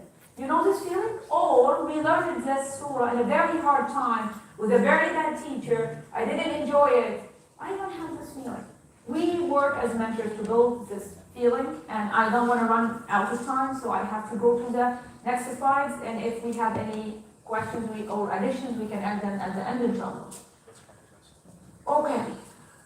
As I mentioned, you will find the curriculum for each tarbiyah quality, for each one. You have phase 1, phase 2, phase 3. Phase 1 is middle school. Phase 2 is early high school, 9 and 10. And here are like junior and seniors, 11 and 12. Okay? It has to be exactly like this. It doesn't have to be exactly like this. But this is beginner, intermediate, high. Because because it's a wide range of age and you cannot do the same thing for the three. For each quality, like strong belief in practice, you will find phase one, and then you will find the knowledge you need to transfer to them, the skill you need to transfer to them, and the attitude you want to see on them. Then, phase two, what's the knowledge you need to transfer to them, the skill you need to see on them, the attitude, phase, and so on. Okay? Why we built it this way? Why the curriculum is not built on the old style of halaqa number one, read this verse, do this hadith, do this story from the seerah, and so on. Because we found out that the mentors are not connected. Why this curriculum is built this way? Sometimes it's very outdated, not related to what's happening every day. It's not based on goals. It's not like we don't think about the impact we have to have on them at the end, and we don't consider it as knowledge, skill, attitude. So we did it this way because we want it to be knowledge, skill, attitude. We want to focus on the three on them, using all the modern tools, using all the daily life examples, with all the skills as your brother added, Jazakallah khair, with all the ideas that you mentioned, and so on. And for you as a mentor to be goal-oriented or impact-oriented, my goal now is not to finish those surahs and those ahadith. No, that's not the goal. The goal is I want them to know this knowledge, I want to see this skill on them, and I want this attitude to be inside their hearts and on their faces. And if we reach this impact, inshallah, we are delivering our task of being mentors. I hope it doesn't look like harder than before. I hope it doesn't look like something that we cannot do. I'm 100% sure that you all do this already. However, we try to put it in much organized way, and we try to make it goal-oriented. I go for the halaqah today. I plan for my halaqah. My goal from this halaqah is we will learn about whatever. I will give them the knowledge, and we will do whatever activities to make sure the skill is here. And whatever the spirit will be today, to make sure that this attitude is here and so on. And of course, the attitude is very related to the topic. Some topics need me as a mentor to be very active, very hyper, going, playing, running, and so on. Some other halaqat, my attitude will be very different. We will be very emotional. I will look different. Some halaqat, I will accept it to be like, we are joking, we are kidding, we are doing. Some halaqat, it will be more serious. We more focus on the topic. So from this attitude and the spirit of the halaqah, this is how they get it. The resource center. We mentioned all of this. Now let's come to the resource center because this will be the guide for you. If you get what I said and you think you have the skill to decide, you have the ability to decide based on the documents you have with you what you are going to teach, we tell you in the document this is the amount of knowledge you need to transfer. And those are the skills you need to teach them, and this is the attitude. As a very qualified mentor, you can go with this. However, because we know that many of our mentors are still young and they need this push, we created the resource center for them. What's in the resource center? The resource center is, we have like 5, it's not, So we have 5 Excel sheets, each sheet for one quality. Like one sheet for strong belief in practice, one for well-rounded identity, and so on. And we tried in this Excel sheet to cover all the amount of knowledge that we feel it should be covered. However, okay, thank you. I want to go to the Excel and hope it's, someone is trying to use, I think, to connect to the thing.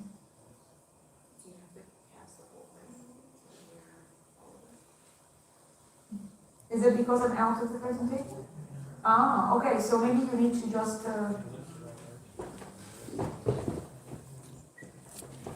Okay, this one. Okay, thank you. So... the resource center. Okay, thank you. Let's take this one. Anyone in the knowledge level. for example. Here, we tell you what's the ayat, it's still not working. It's getting, so it casts by tab, not by, no, not the window, okay.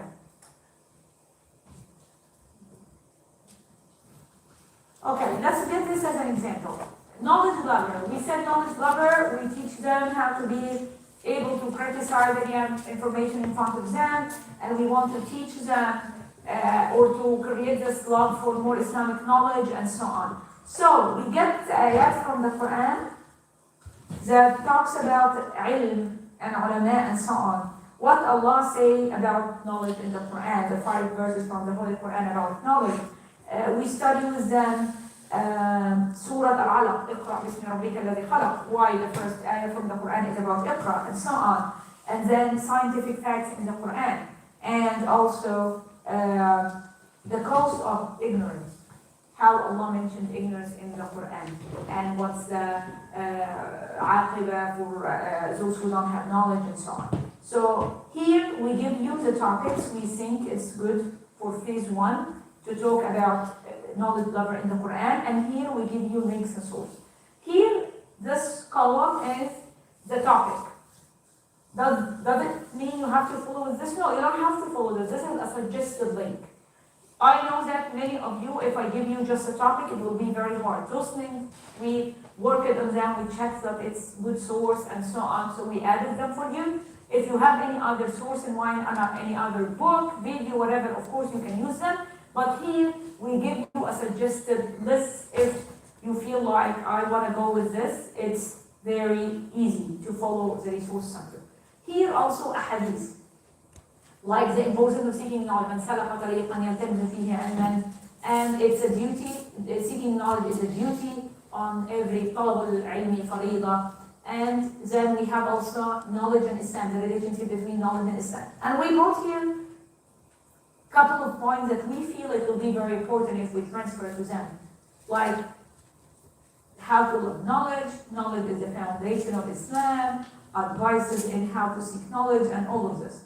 And we have like scientific knowledge phase 1, which is like the effect of the Muslim knowledge on like mathematics, on chemistry and whatever. It's also to give them examples, how Muslim scholars at a certain point of time, they were very deep in knowledge and they added and so on. And we have critical thinking part, which is explaining what is critical thinking, how to be a critical thinker, blind faith, are we taking faith blindly or we think about our faith and so on. And recommended and prohibited knowledge, the concept of is some knowledge haram, is every knowledge halal or some knowledge haram, things like this. And then long life learner, acting on knowledge, how I like act on my knowledge, and Islam versus culture. Okay, all of this is coming from where? All of this is coming, sorry, every time I move from one tab to the other, it's not reflected here, but if you go refer to the doc I shared with you, it has the knowledge part, okay? And in the knowledge part, you will find things very related to this column of these topics that we added. So this is the knowledge we want you to transfer. If you go to the resource center, you will find more detailed topics under this knowledge and some very valuable resources that you can use to be able to transfer this. If you look at this column, no, it's okay. It's okay. If you look here, you will find a list of activities, suggested activities, okay? Like, for example, here we have a group discussion. Here we have like, prepare an article about whatever and ask them, memorize a hadith and ask them to memorize it with you. Have maybe debate with them, ask them to present any meaning to your use, and so on. So here you will find list of activities. Activities are more related to the skill and the attitude part, okay? The knowledge is reflected here in this column. This is the knowledge, which ayat, which ahadith, and so on. The skill and the attitude part is more reflected here. And we give you here some like checkpoints, like make sure that those points are here. Like here, for example, confident about relation between science and faith in Islam. They feel very confident that there is no conflict at all between Islam and science, and it will never happen because many Muslims now, young Muslims, doubt this fact. So it's a checkpoint. We don't mean like you have to go deep into this, but to check this. And if you think like we have an issue with this, then you have to work on make sure that they don't doubt that Islam is not.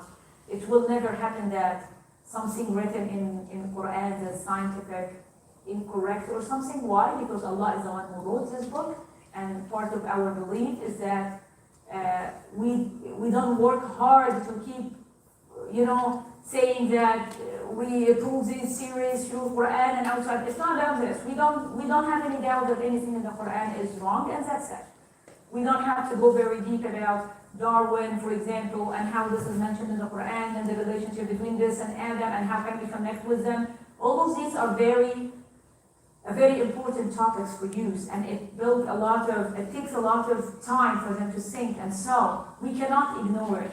We have to be aware of them, and have to be aware that youth are thinking of this, especially those who go public schools or those who are into science and they read a lot and so on. Just make sure that they don't have at any point of time any fear that Quran is not 100% correct, or maybe one small mistake here or there, and so, because believe me, they may be practicing Islam, you see them in the masjid, everything, but this doubt is a bit inside them, and it's okay if they have it. It's not okay if they go up with them. If they sit in my halaqah and they have it, I have to work on not to have it. Yes, Robert, you want to add something? Yeah, I don't know if it's totally relevant, but I think in this context, especially for the young people, it's very important to clarify, because general perception in our culture here is that religion and science are conflicted. And it is true by the way. Right? And I'll tell you what I mean by that. Because we're living in Europe and Western culture is predominantly Christian culture, and historically Christianity has been anti-science, and it does conflict with science. So in popular culture, when the notion comes out, they just use the word religion, and then as you're saying, a lot of the Muslims, young people, or people who are not fully in tune with things, so when in our culture people are saying religion is against science or doesn't, they're specifically talking about Christianity. So it's important to clarify and educate our children or young people about this, that yes, there is a problem with religion in general, and in our culture when reference is made, is talked about Christianity, and Christianity even in the Dark Ages, fought against science, right? But Islam the opposite, right? They brought the Europe out of Dark Ages, so to speak. So when that distinction is made, perhaps, just to add to your point. Thank you. This is very important point. The other point is that some of the science theories, that they are very valid, based on good number of scientists that are against Islam, like Darwin, for example. What we have to do here, without going very deep with it, just make sure that they believe that no doubt that what Allah is telling us, we have to take it for granted. We cannot judge it. It's not an open topic to say, without going very deep with science, science theories and so on. And Jazakallah brother for adding this concept of it's all built from Christianity. And so many is coming from this background of Christianity and the conflict. But unfortunately, even now, some sciences, some well-known theories are conflict. So we don't have to go very deep in this, and we don't have to spend. Some mentors, what happened with them is that they go in one of the topics like this. It takes all the time, all the effort, and we keep repeating, and we keep working, and we debate on this, and we should not be dragged into this. We have our curriculum, and we know how to build our youth. And we need to make sure those points are checkpoints. If the Aqidah is strong, they will not doubt Quran.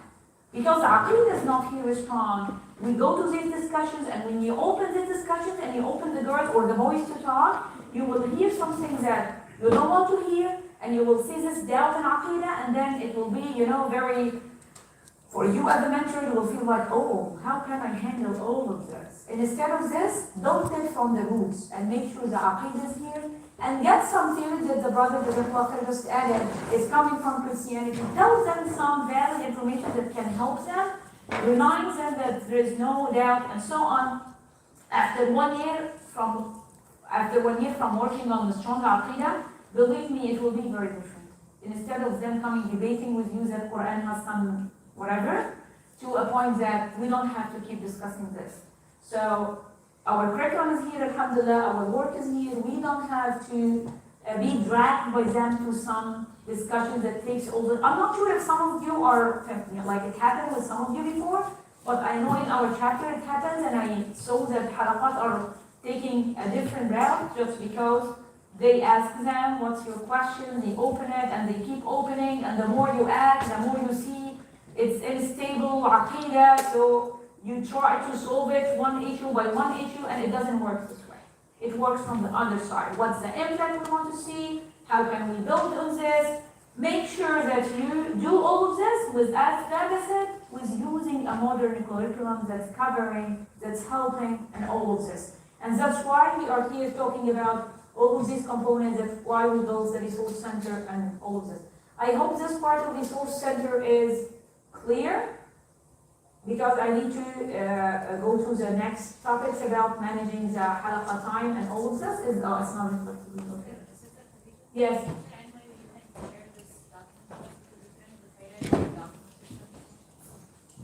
I think Sister Reda is the one. Yeah, I can go back to this. Okay, just make it look. Okay, it's working. Oh, it's not okay. Okay, I want to go now to the. Yes, I'm sorry, brother. I'm sorry. Go ahead. Sister, for the 5 qualities of the Muslim youth, are we going to take it one by one, or are we going to classify our kids based on our youth based on where they are with the mentors, where to put them in, or we have to take it from A to E? So thank you for the question, because this is what I'm going to talk about inshallah. Jazakallah khair for the question. So the halaqa time management guide and exactly answering your question, are we going to take them one by one or mix, and how it will be? This will be the coming like 10-15 minutes inshallah. So now I have 3 minutes now. So as brother Omar I think mentioned, well-rounded identity is not a joke, and it's very important thing. We give it like 30% of the time, along with a strong belief and practice. And believe me, if we focus on these two and give them the needed time, even if you forget the rest, I will not be very sad. But if you focus on the rest and you keep talking about anything else and not focusing on the aqidah part, the good practice part, or the identity part, I think we are not covering what should be covered.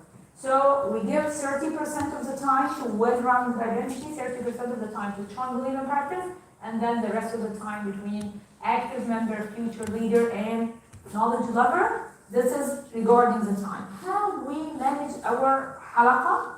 There are different practices, and I would say that Tarbiyah Youth Department, you should meet and you should decide on this. There are different times. One is to, for example, say, I will take this halaqa only for one quality. Or even maybe I will take this once or these 2 months for one quality. The year is like, we usually work like 10 months with our youth, almost. Like I give you the example of 10 months. 10 months is between 36 halaqat, for example. So you work 12 months, mashallah? Inshallah, mashallah. Like we used to get summer as break, but if you work 12 months, Allah, inshallah. So like 40 halaqas, considering we stop in Eid, Ramadan, whatever, between like 40 something halaqa, take the year, you can have, and again, like it will be a collective decision, like we will have 3 months on a strong belief and practice, 3 months on identity, and you focus and you try to build this part into 3 months, build this part into 3 months, and then take 2 months or 1.5 for knowledge lover. This is one thing. The other is that throughout the year, you mix and match. And if you will go with mix and match, I can focus in one halaqa on one topic. And my advice here, if you are not very familiar with leading usra, if your youth are hard and they give you a hard time and it's not easy to convince them, you will go with focus on one concept per day. Focus on one quality and focus on one concept. Today we will talk about, for example, as I give you example, science in the Quran. So we will do some part of how science is important in Islam, and then we will go to the ayat that talk about science in the Quran, and we will go to the hadith, man salaka tariqan yaltamisu fihi ilman, and then we will take Imam Shafi'i as an example. So now we covered, we all talk about knowledge lover and so on, and then I will give them case study at the end regarding can I choose this subject in college, what do you think about studying this, yes or no. And based on our discussion, we will talk about the prohibited knowledge. There is some knowledge that's haram and we should not learn, for example.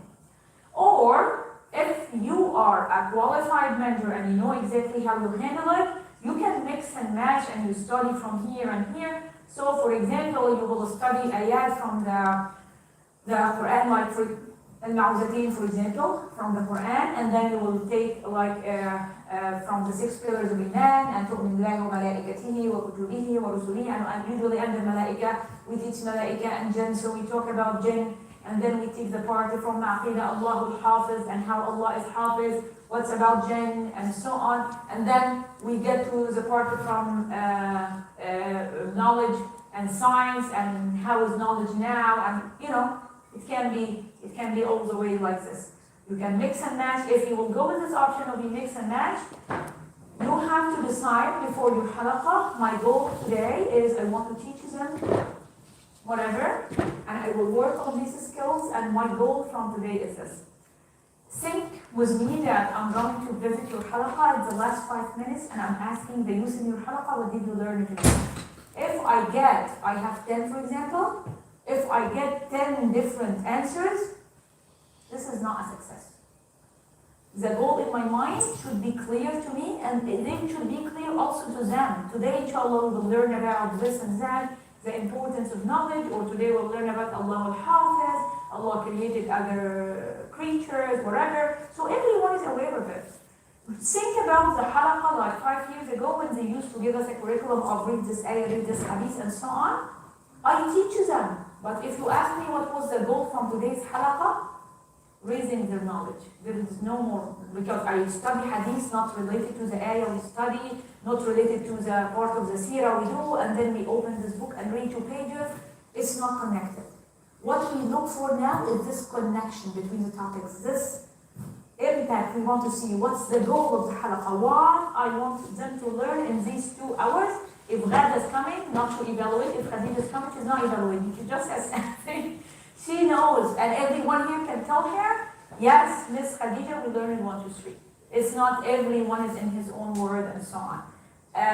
It can work this way. It can work this way. In the beginning of the year, we encourage to have like an Excel sheet like this. I think the department will be going with you on this. You have the qualities. You have each month. And if you have it like 4 times a month like this, which one of these I cover, and you write here, I will cover it through whatever topic I taught, and so on. Why it's good to have this sheet with you? It's to follow up, it's to make sure that you are covering the 5 qualities. The best is to fill this before the year starts. So before the year starts, you know at which months you will cover which topic, with which, with whatever resources and so on. If it's too hard for you to do it this way, at least manage the time 1 or 2 months ahead and be aware what you are going to do. And I think it can be, the whole youth department doing it together. It doesn't have to be, like Ghada, Khadija. I think, as we as department, we will manage it this way. We share it with the mentors, and instead of keep it for the mentors to manage it, or it can be up to you. But what I want to say, the curriculum is open to have it. We divide the whole year between the qualities, or you divide the months. once a month I will cover this, once a month I will cover this, or if you ask me, every halaqa I used to cover 2-3 qualities. I like this. Like I like my halaqa to be dynamic and I cover and I come from here to here. However, I try to make it all connected in one topic. But not everyone, no. It may help for Dr. Hisham's question that the department would cluster the usras. Eventually, like you will have X number of usras. So you may cluster the usras based on the attendees and their levels. And then you would form groups for the mentors, and then you would actually give the mentors ready-made like plan for the entire year. So that the mentors would actually be in groups and they would follow up on each other. That may be a way, because at the end of the day, they will not be all the same. However, you may very well cluster the attendees into groups. Yani this group, like 6th to 8th grade, they would be stronger in this and this and this, and that would be probably 3-4 halaqas are like this, versus like additional like 2 halaqas where like aqidah, for example, is stronger or whatever. With the input from the mentor is really the cornerstone. He or she knows their routines, so they have to always be inspired. So the last part I want to cover, I will cover this, and then if you have any question, I will be happy to get it.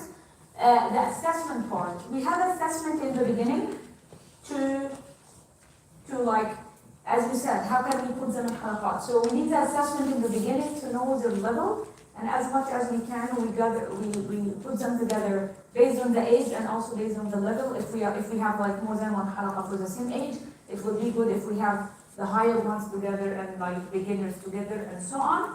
So we have assessment. Oh, that is not clear. Okay, so what's written here is like mentor assessment, program assessment, and use assessment. The use assessment is we need to do this in the beginning to know their level, and then we do it every period of time. We agree on like 6 months, for example, to see where is the improvement, are we improving or not.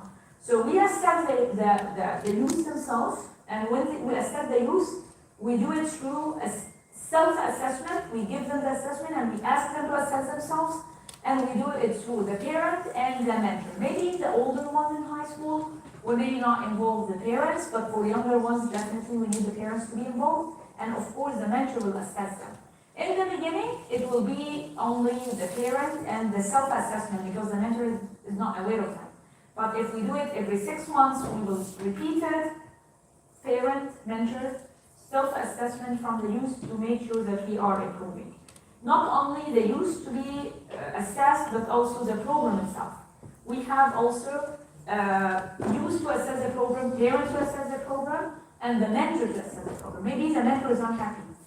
You may not like the group you have or whatever, so you need to fill this, and you need to see that yes, alhamdulillah, by the end, I face this problem is that some mentors come to us after 1 year, I feel I do nothing, there is no achievement, I don't want to continue with that. If they look at the assessment, I remember some of them reading the assessment and crying. Oh, did they learn all of this? Yes, they do. But if we keep it to the mentor only, he may feel like, I don't teach them anything. So the parents will assess, the youth will assess the program and the mentor himself. And we have mentor assessment. So I said youth assessment, program assessment, and a mentor assessment. The mentor assessment is from the youth to the mentor, and the parents if it's younger age, and the mentor also is assessing himself to say, the older mentors, 30 plus, they always look down at the effort they do and they feel like we don't do much. The younger ones, 21, 22, 23, they think they do the best and there is no need for improvement. So we need to balance between this. We need to have assessments from everywhere and then we evaluate them. At the end of the day, it's a volunteering task. No one is evaluated or assessed. We assess because we need this data to improve ourselves and to build on what we do and to see if there is impact and where is the impact and how this impact can be taken to a different level. This is the thing. I don't think I need to say anything else Only thing I want to remind you at the end, while it's hard to move from one slide to the other, what are the qualities of a successful mentor? Because you share with me. What do you think the qualities of a successful mentor?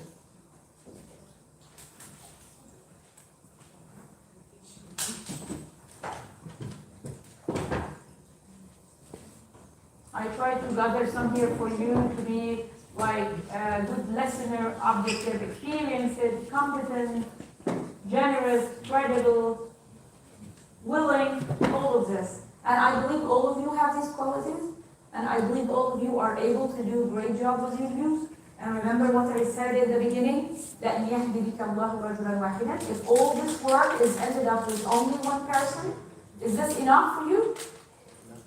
It should be. Is it worth the effort, the planning, the timing?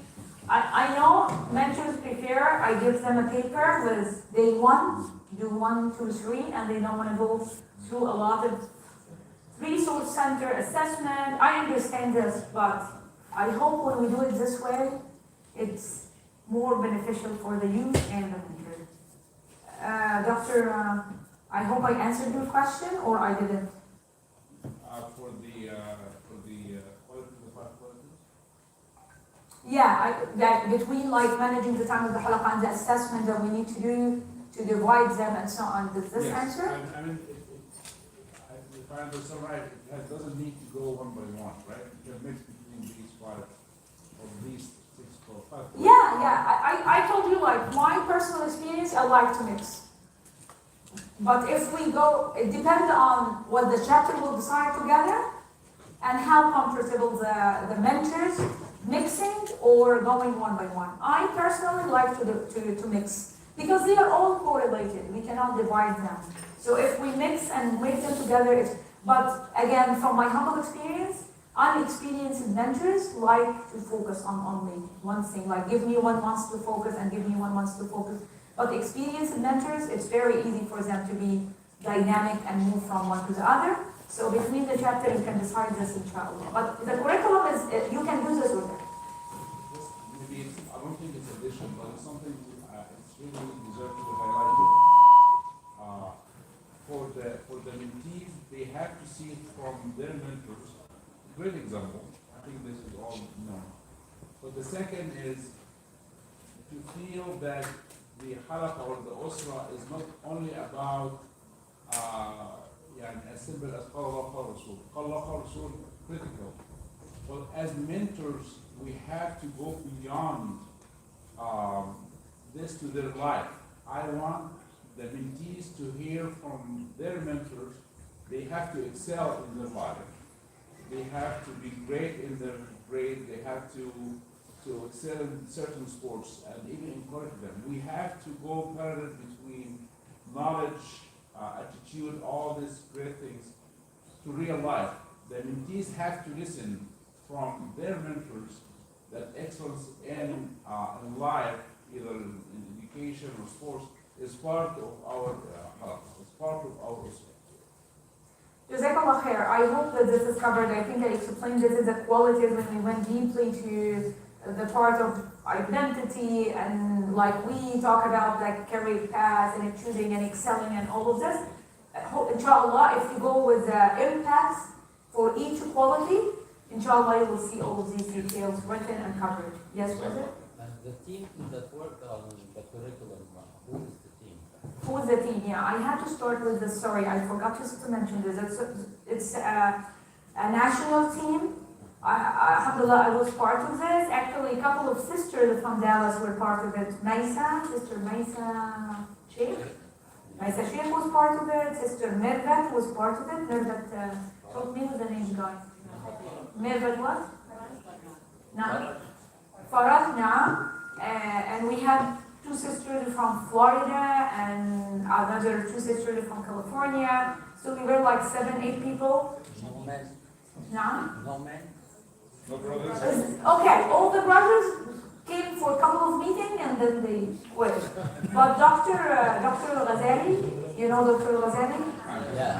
Yeah, he's our mentor, and I always follow up with him because I was in his team for the adult curriculum, and he asked me to lead this team. but I always follow up with him and I show him the work and he's suggesting and so on.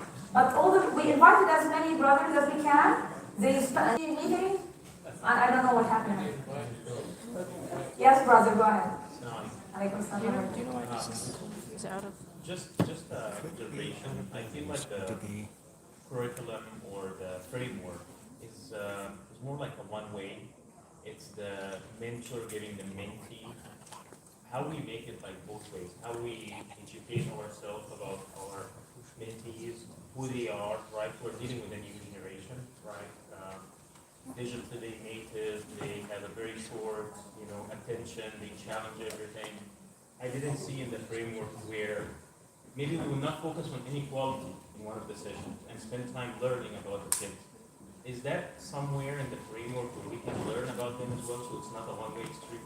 Okay, so number one, if you go to the resource center, you yourself, when you go with the topics, it will help you a lot to get a lot of knowledge about the generation and so on, with a lot of activities, open discussions and so on. Usually the goal of the activity is to get from them. Let's do this open discussion, ask them to write something and share it with the group, research for me about this topic and bring it next time. So the activities as the part will let you know more about them. But if you want to know more about the generation in them, we spend a lot of time, ourselves as a team, studying about this generation to be able to build the curriculum. So we hope in this curriculum we covered most of the needed parts. You don't have to think much about it. However, you need to educate yourself in general. Like I asked you, what's the identities that are most common now between youth? When you go to the youth, you need to spend this time looking online. What are the common identities? What does it mean, like social media influencer identity? What does it mean screen identity is different than my real identity? What are the, so between what we try to cover in the resource center, but sometimes you will feel I need to educate myself a bit about it. Something I forgot to mention, some mentors are able to cover some topics, I'm unable to cover others. Like I will be very comfortable teaching fiqh, but I will not be comfortable talking about gender identity. I understand this. Some mentors, they are very okay to mention like identity and whatever. I would never teach fiqh, I don't have the knowledge. What we should do as a chapter in this. As a chapter, of course you have like a periodical meeting. So together you agree on, let's have a workshop about fiqh for everyone. Topic like fiqh, for example, it doesn't have to be I teach them in the usra. It can be fiqh of siyam, we bring a scholar, he's doing it in 1-2 sessions for all the halaqat together and so on. And I take it from my shoulder. Or a sensitive topic like gender identity, I don't have all of this. Science, as Dr. Not Dr. Okay, Jazakallah khair. As he mentioned, like the relationship between science and some of us are aware of it, some are not. Some of your students or like mentees are very into philosophy and they keep asking you deep questions about philosophy. You are not the best one to answer them. You don't have to panic and you don't have to come and tell us, I'm unable to lead this team, it's beyond my capacity. No. Look for someone. And in your meeting, what we use also to do in the mentors meeting, I can say, alhamdulillah, I had 2 sessions in this topic. It was great. Okay, can you come and visit my usra and do it? Yes, I can. So, for example, Maryam is going to visit Ghada's usra for 2 times to target this topic that Ghada feels uncomfortable. And then Ghada will go under. So, it's okay for myself as a mentor to say, I can do this, and I don't want to do this, and I can't do this. And we shop around to find someone else, or we go to Sister Khadija and tell her, bring us someone who's very good in this topic, to open it, to have everyone, mashallah, have a good hall. We don't have a beautiful big hall there, we have to rent. And here you have. So you can bring all the youth here and have this speaker. It doesn't have, I feel I have to do everything. Yes. Just one comment on the quality of a successful mentor. Okay, so we are going behind the time. I'm sorry, but I'm That's okay. You can take Brother Naveed's comments and conclude, inshallah. Yeah. Okay. The ability to connect with your mentee and build a personal relationship. I think it's very important as a quality for a successful mentor. as a The quality. ability to connect with your mentees. Yeah, of course, yeah. Connection.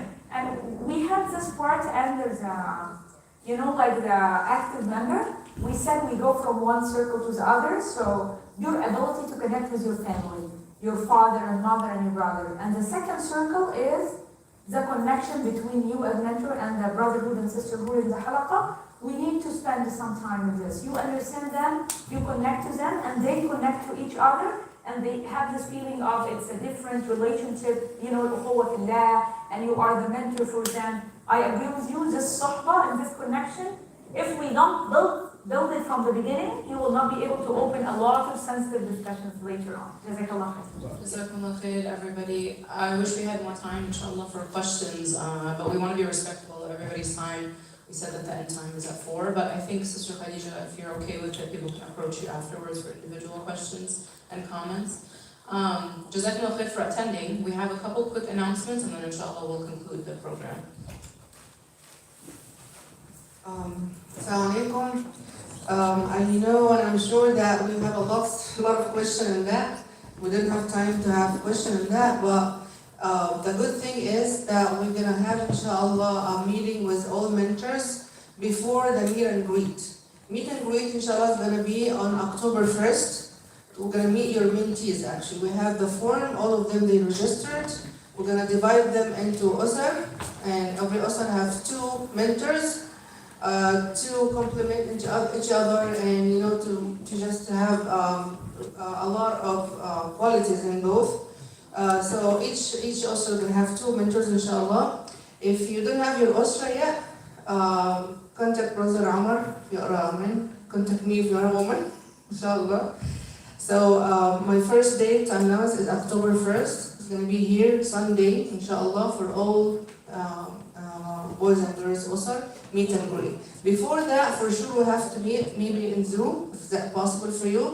We can invite Sister Khadija, we can break out into rooms to have all your questions answered and to organize what we'll have, because meet and greet, you're going to meet parents, you're going to meet also mentees. So we're going to be ready and understand fully what we're doing and how and when. And those all questions, I feel you don't have it right now answered.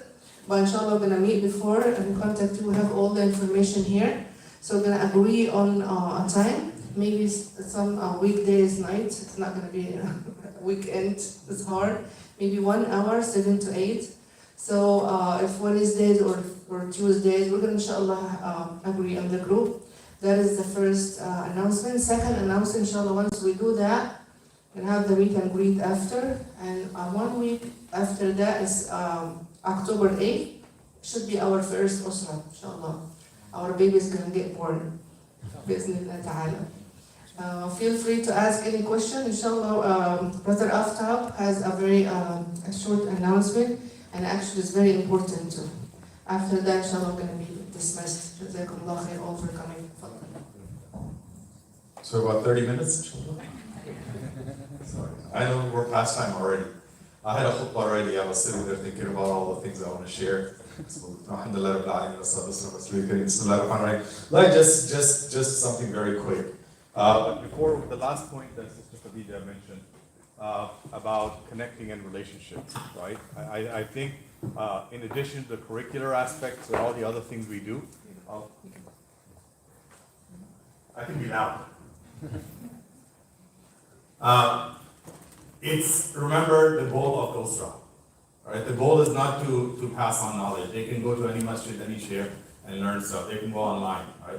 The goal is to successfully connect, like Abdullah ibn Umar said, that Rasul gave us Iman before he gave us the Quran. Now, of course, there's a context to that, right? That doesn't mean Rasul didn't convey the message of the Quran until they developed their Iman. But that's a very important factor to remember, that the goal of a mentor is to build a connection and relationship with the individuals, all of them in the Usra. So then that relationship is going to foster trust. And based on that trust, we build a bond based on support, and then knowledge is conveyed, and everything else takes place, and we grow successfully together, right? But that's not why I came up here. I just wanted to say, just share my observation, right? That when I walked in here, and lately every aspect or program or session that I attend in mass, I can't help but notice something very significant. We're trying to improve things in mass, as all of us are, right? And what I notice here in our community in Mass Dallas is that while there's a lot more to do for us to get to the point where we want to go, we are overwhelmed with human resources, right? Like I honestly, I didn't expect this room just for the youth mentors. Then we had a workshop recently with general Tarbiyah training and mentors in general. That room was even more packed, and some of you were probably there. And the biggest thing that's lacking in every aspect is the human resource. And subhanAllah, when we look at the room, this is not just general people, this is a group of people who want to be engaged at a higher level. And this is powerful, right? This is very, very, very powerful. And this is a blessing of Allah Azza wa Jalla. So we want to make sure collectively we capitalize on it, right? So I'm very motivated and encouraged to see that all of us are ready and getting training. It's not just passive, right? We have programs put together to provide support, and then we get the right tools to go and help the children grow who are struggling in this culture. But I just wanted to let you know also that on another side, like last night, Friday night, and over the weekend during Marvel's activities and whatnot, this center is packed with young people. Packed, literally. Last night, I like young boys and girls, there was tremendous amount of kids here. And then while I was excited that, wow, this is amazing, after all my excitement wore off and started to think, I got a little bit worried. Right? And I got worried because what if these kids, they just come in and out of the center every day for 6 months, a year, and then they come and they're gone. And we did nothing. Meaning what we're trying to do here in terms of tarbiyah. So we want to make sure that we all this human resource element we have, we want to capitalize on it, not just to benefit and gain from it and help them. At the same time, on a side note, to make sure that when it comes to our accountability, we have sort of covered ourselves and done something. So we're trying to build and grow our youth leadership team, our youth committee, so to speak. Tarbiyah is, of course, a major core and aspect of it, is a foundation of it, right? But if any one of you, like right now, we're starting with a new committee, right? So we have Sister Sada over here who's helping with, or working with the middle school girls. And then we have Abdullah who's working with the high school boys and middle school boys. And then we have Sister Hadil, who's not here right now with us, who's working with the high school girls. But we want to grow that committee because previously these leaders were managing the Friday night events, but now we're trying to expand that role to just a youth committee. But we want more people who are really motivated and want to take this seriously, helping our youth. We want us to come forward and see how we can strengthen the community, the committee, and we want to start a youth council, a youth group. So we want to do all of that, structure the youth in a fashion that get them engaged and motivate them and give them the tools, just like we're getting tools here. We want to take these tools and pass them on in a working capacity. We're talking about here the usr, but I'm talking about the work, which includes tarbiyah, but the work itself and mobilizing the youth. So if any of you are seriously interested in that, please talk to me, because I was like, wow, there's all these people here, right? So we need, of course, men and women on both sides. I mentioned 2 sisters and 1 brother, so that we need to balance that out, inshallah, and have more sisters and more brothers. So, and we don't want a huge team, right? We want a relatively small team, but committed people who we can move the work forward, inshallah. So let me know if anybody is interested in inshallah, you will be leading the usr and co-usr, right? So, of course, that is a task in itself. So if you feel in addition to that, you can sort of help in other aspects, then please talk to us, or talk to me, inshallah. I'll give the mic back to the sister. Just very quick comment, sister, please. But I think this group here are the mentors. It would be great if any brother or sister feel he or she could do something extra, then we could help in the youth world, like in the activities of the youth, public activities. But we have to make sure that our priority is the usra, is the tarbiyah. This group is the tarbiyah. And I would request from every brother and sister here, even with Akhuna Muhammad Abdal is our ED, and the rest of our leadership here, if any one of you brothers and sisters is taking care of something that is overwhelming his effort with his mentees, please let me or Sister Khadija know. Number 1 priority is your usra. If you can do anything extra, yeah. If you cannot, then your Usra is number one. We have to focus. If we have some other area that need more manpower, more help, we can find out. But we really need to make sure everyone is not overwhelmed. No one is overwhelmed. Everyone is focused on what he or she is doing, inshallah. Dr. Hisham, so one point here. When Khadija has done this training out, like in the Bay Area, it was kind of positioned in the Bay Area, and like Bay Area was kind of different because we at Mass we were very differentiated, right? But when she has given the training, we found non-Mass members who are interested to step up and to come as leaders, as Usra leaders and mentors, right? So like now coming here, and we have been only here for a month, right? But we can see that, mashallah, the community is so big, but at the same time, there is no one who is doing this. There is no one who is doing, like no other entity, whether like a masjid or any other center can do this type of tarbiyah. Yes. So I think, wallahu alam, that we have here a great opportunity for Mass to be marketing this as a product, right? And then opening it to the public. Like we are starting by our members to be like the mentors, but then eventually it become more like of a vehicle that we can go everywhere, and then we recruit more mentors for this. The other thing which is very important are young professionals. If we can get as many of the young professionals like Omar and like his age, second generation, to come and step up, and whatever they are doing with Mass is actually leading these Usras, I think like you can dumb down this program substantially, right? You can make this program very easy for a young professional to step up as part of their work in young professionals. It's great for them to be recipients, right? It's great for us to have programs for young professionals, right? But the best thing for us to do is to rally these young professionals for them to step up and be the role models in that those who are in their 20s to be the role models who are for the younger ones. I think like these 2 points are critical for the leadership. And definitely I think there has been a lot of talk in terms of on a chapter level, how do we funnel these activities into each other and how does everything tie in together. But it's a great reminder that we are working as part of a joint effort. You and your Usra are not an isolated island where you have to focus on them just alone. I love what Brother Dr. Hisham said about that they are the top priority, but knowing that there is other resources in the chapter for you to also, whether it's you need human resources for your Usra or whether it's something that you have more to give and be involved in something else. So Jazakumullah khair. I want to thank everybody for coming. I want to thank Sister Khadija definitely for putting together the presentation and also putting together all of the efforts in creating the curriculum as well. May Allah reward you guys immensely. We'll go ahead and end inshallah with the closing dua. Subhanakallahumma wa bihamdika nashhadu an la ilaha illa anta nastaghfiruka wa natubu ilayk. Bismillahir rahmanir rahim. Wal 'asr innal insana lafi khusr illa alladhina amanu wa 'amilus solihati wa tawasaw bil haqqi wa tawasaw bis sabr. Jazakumullah khair guys.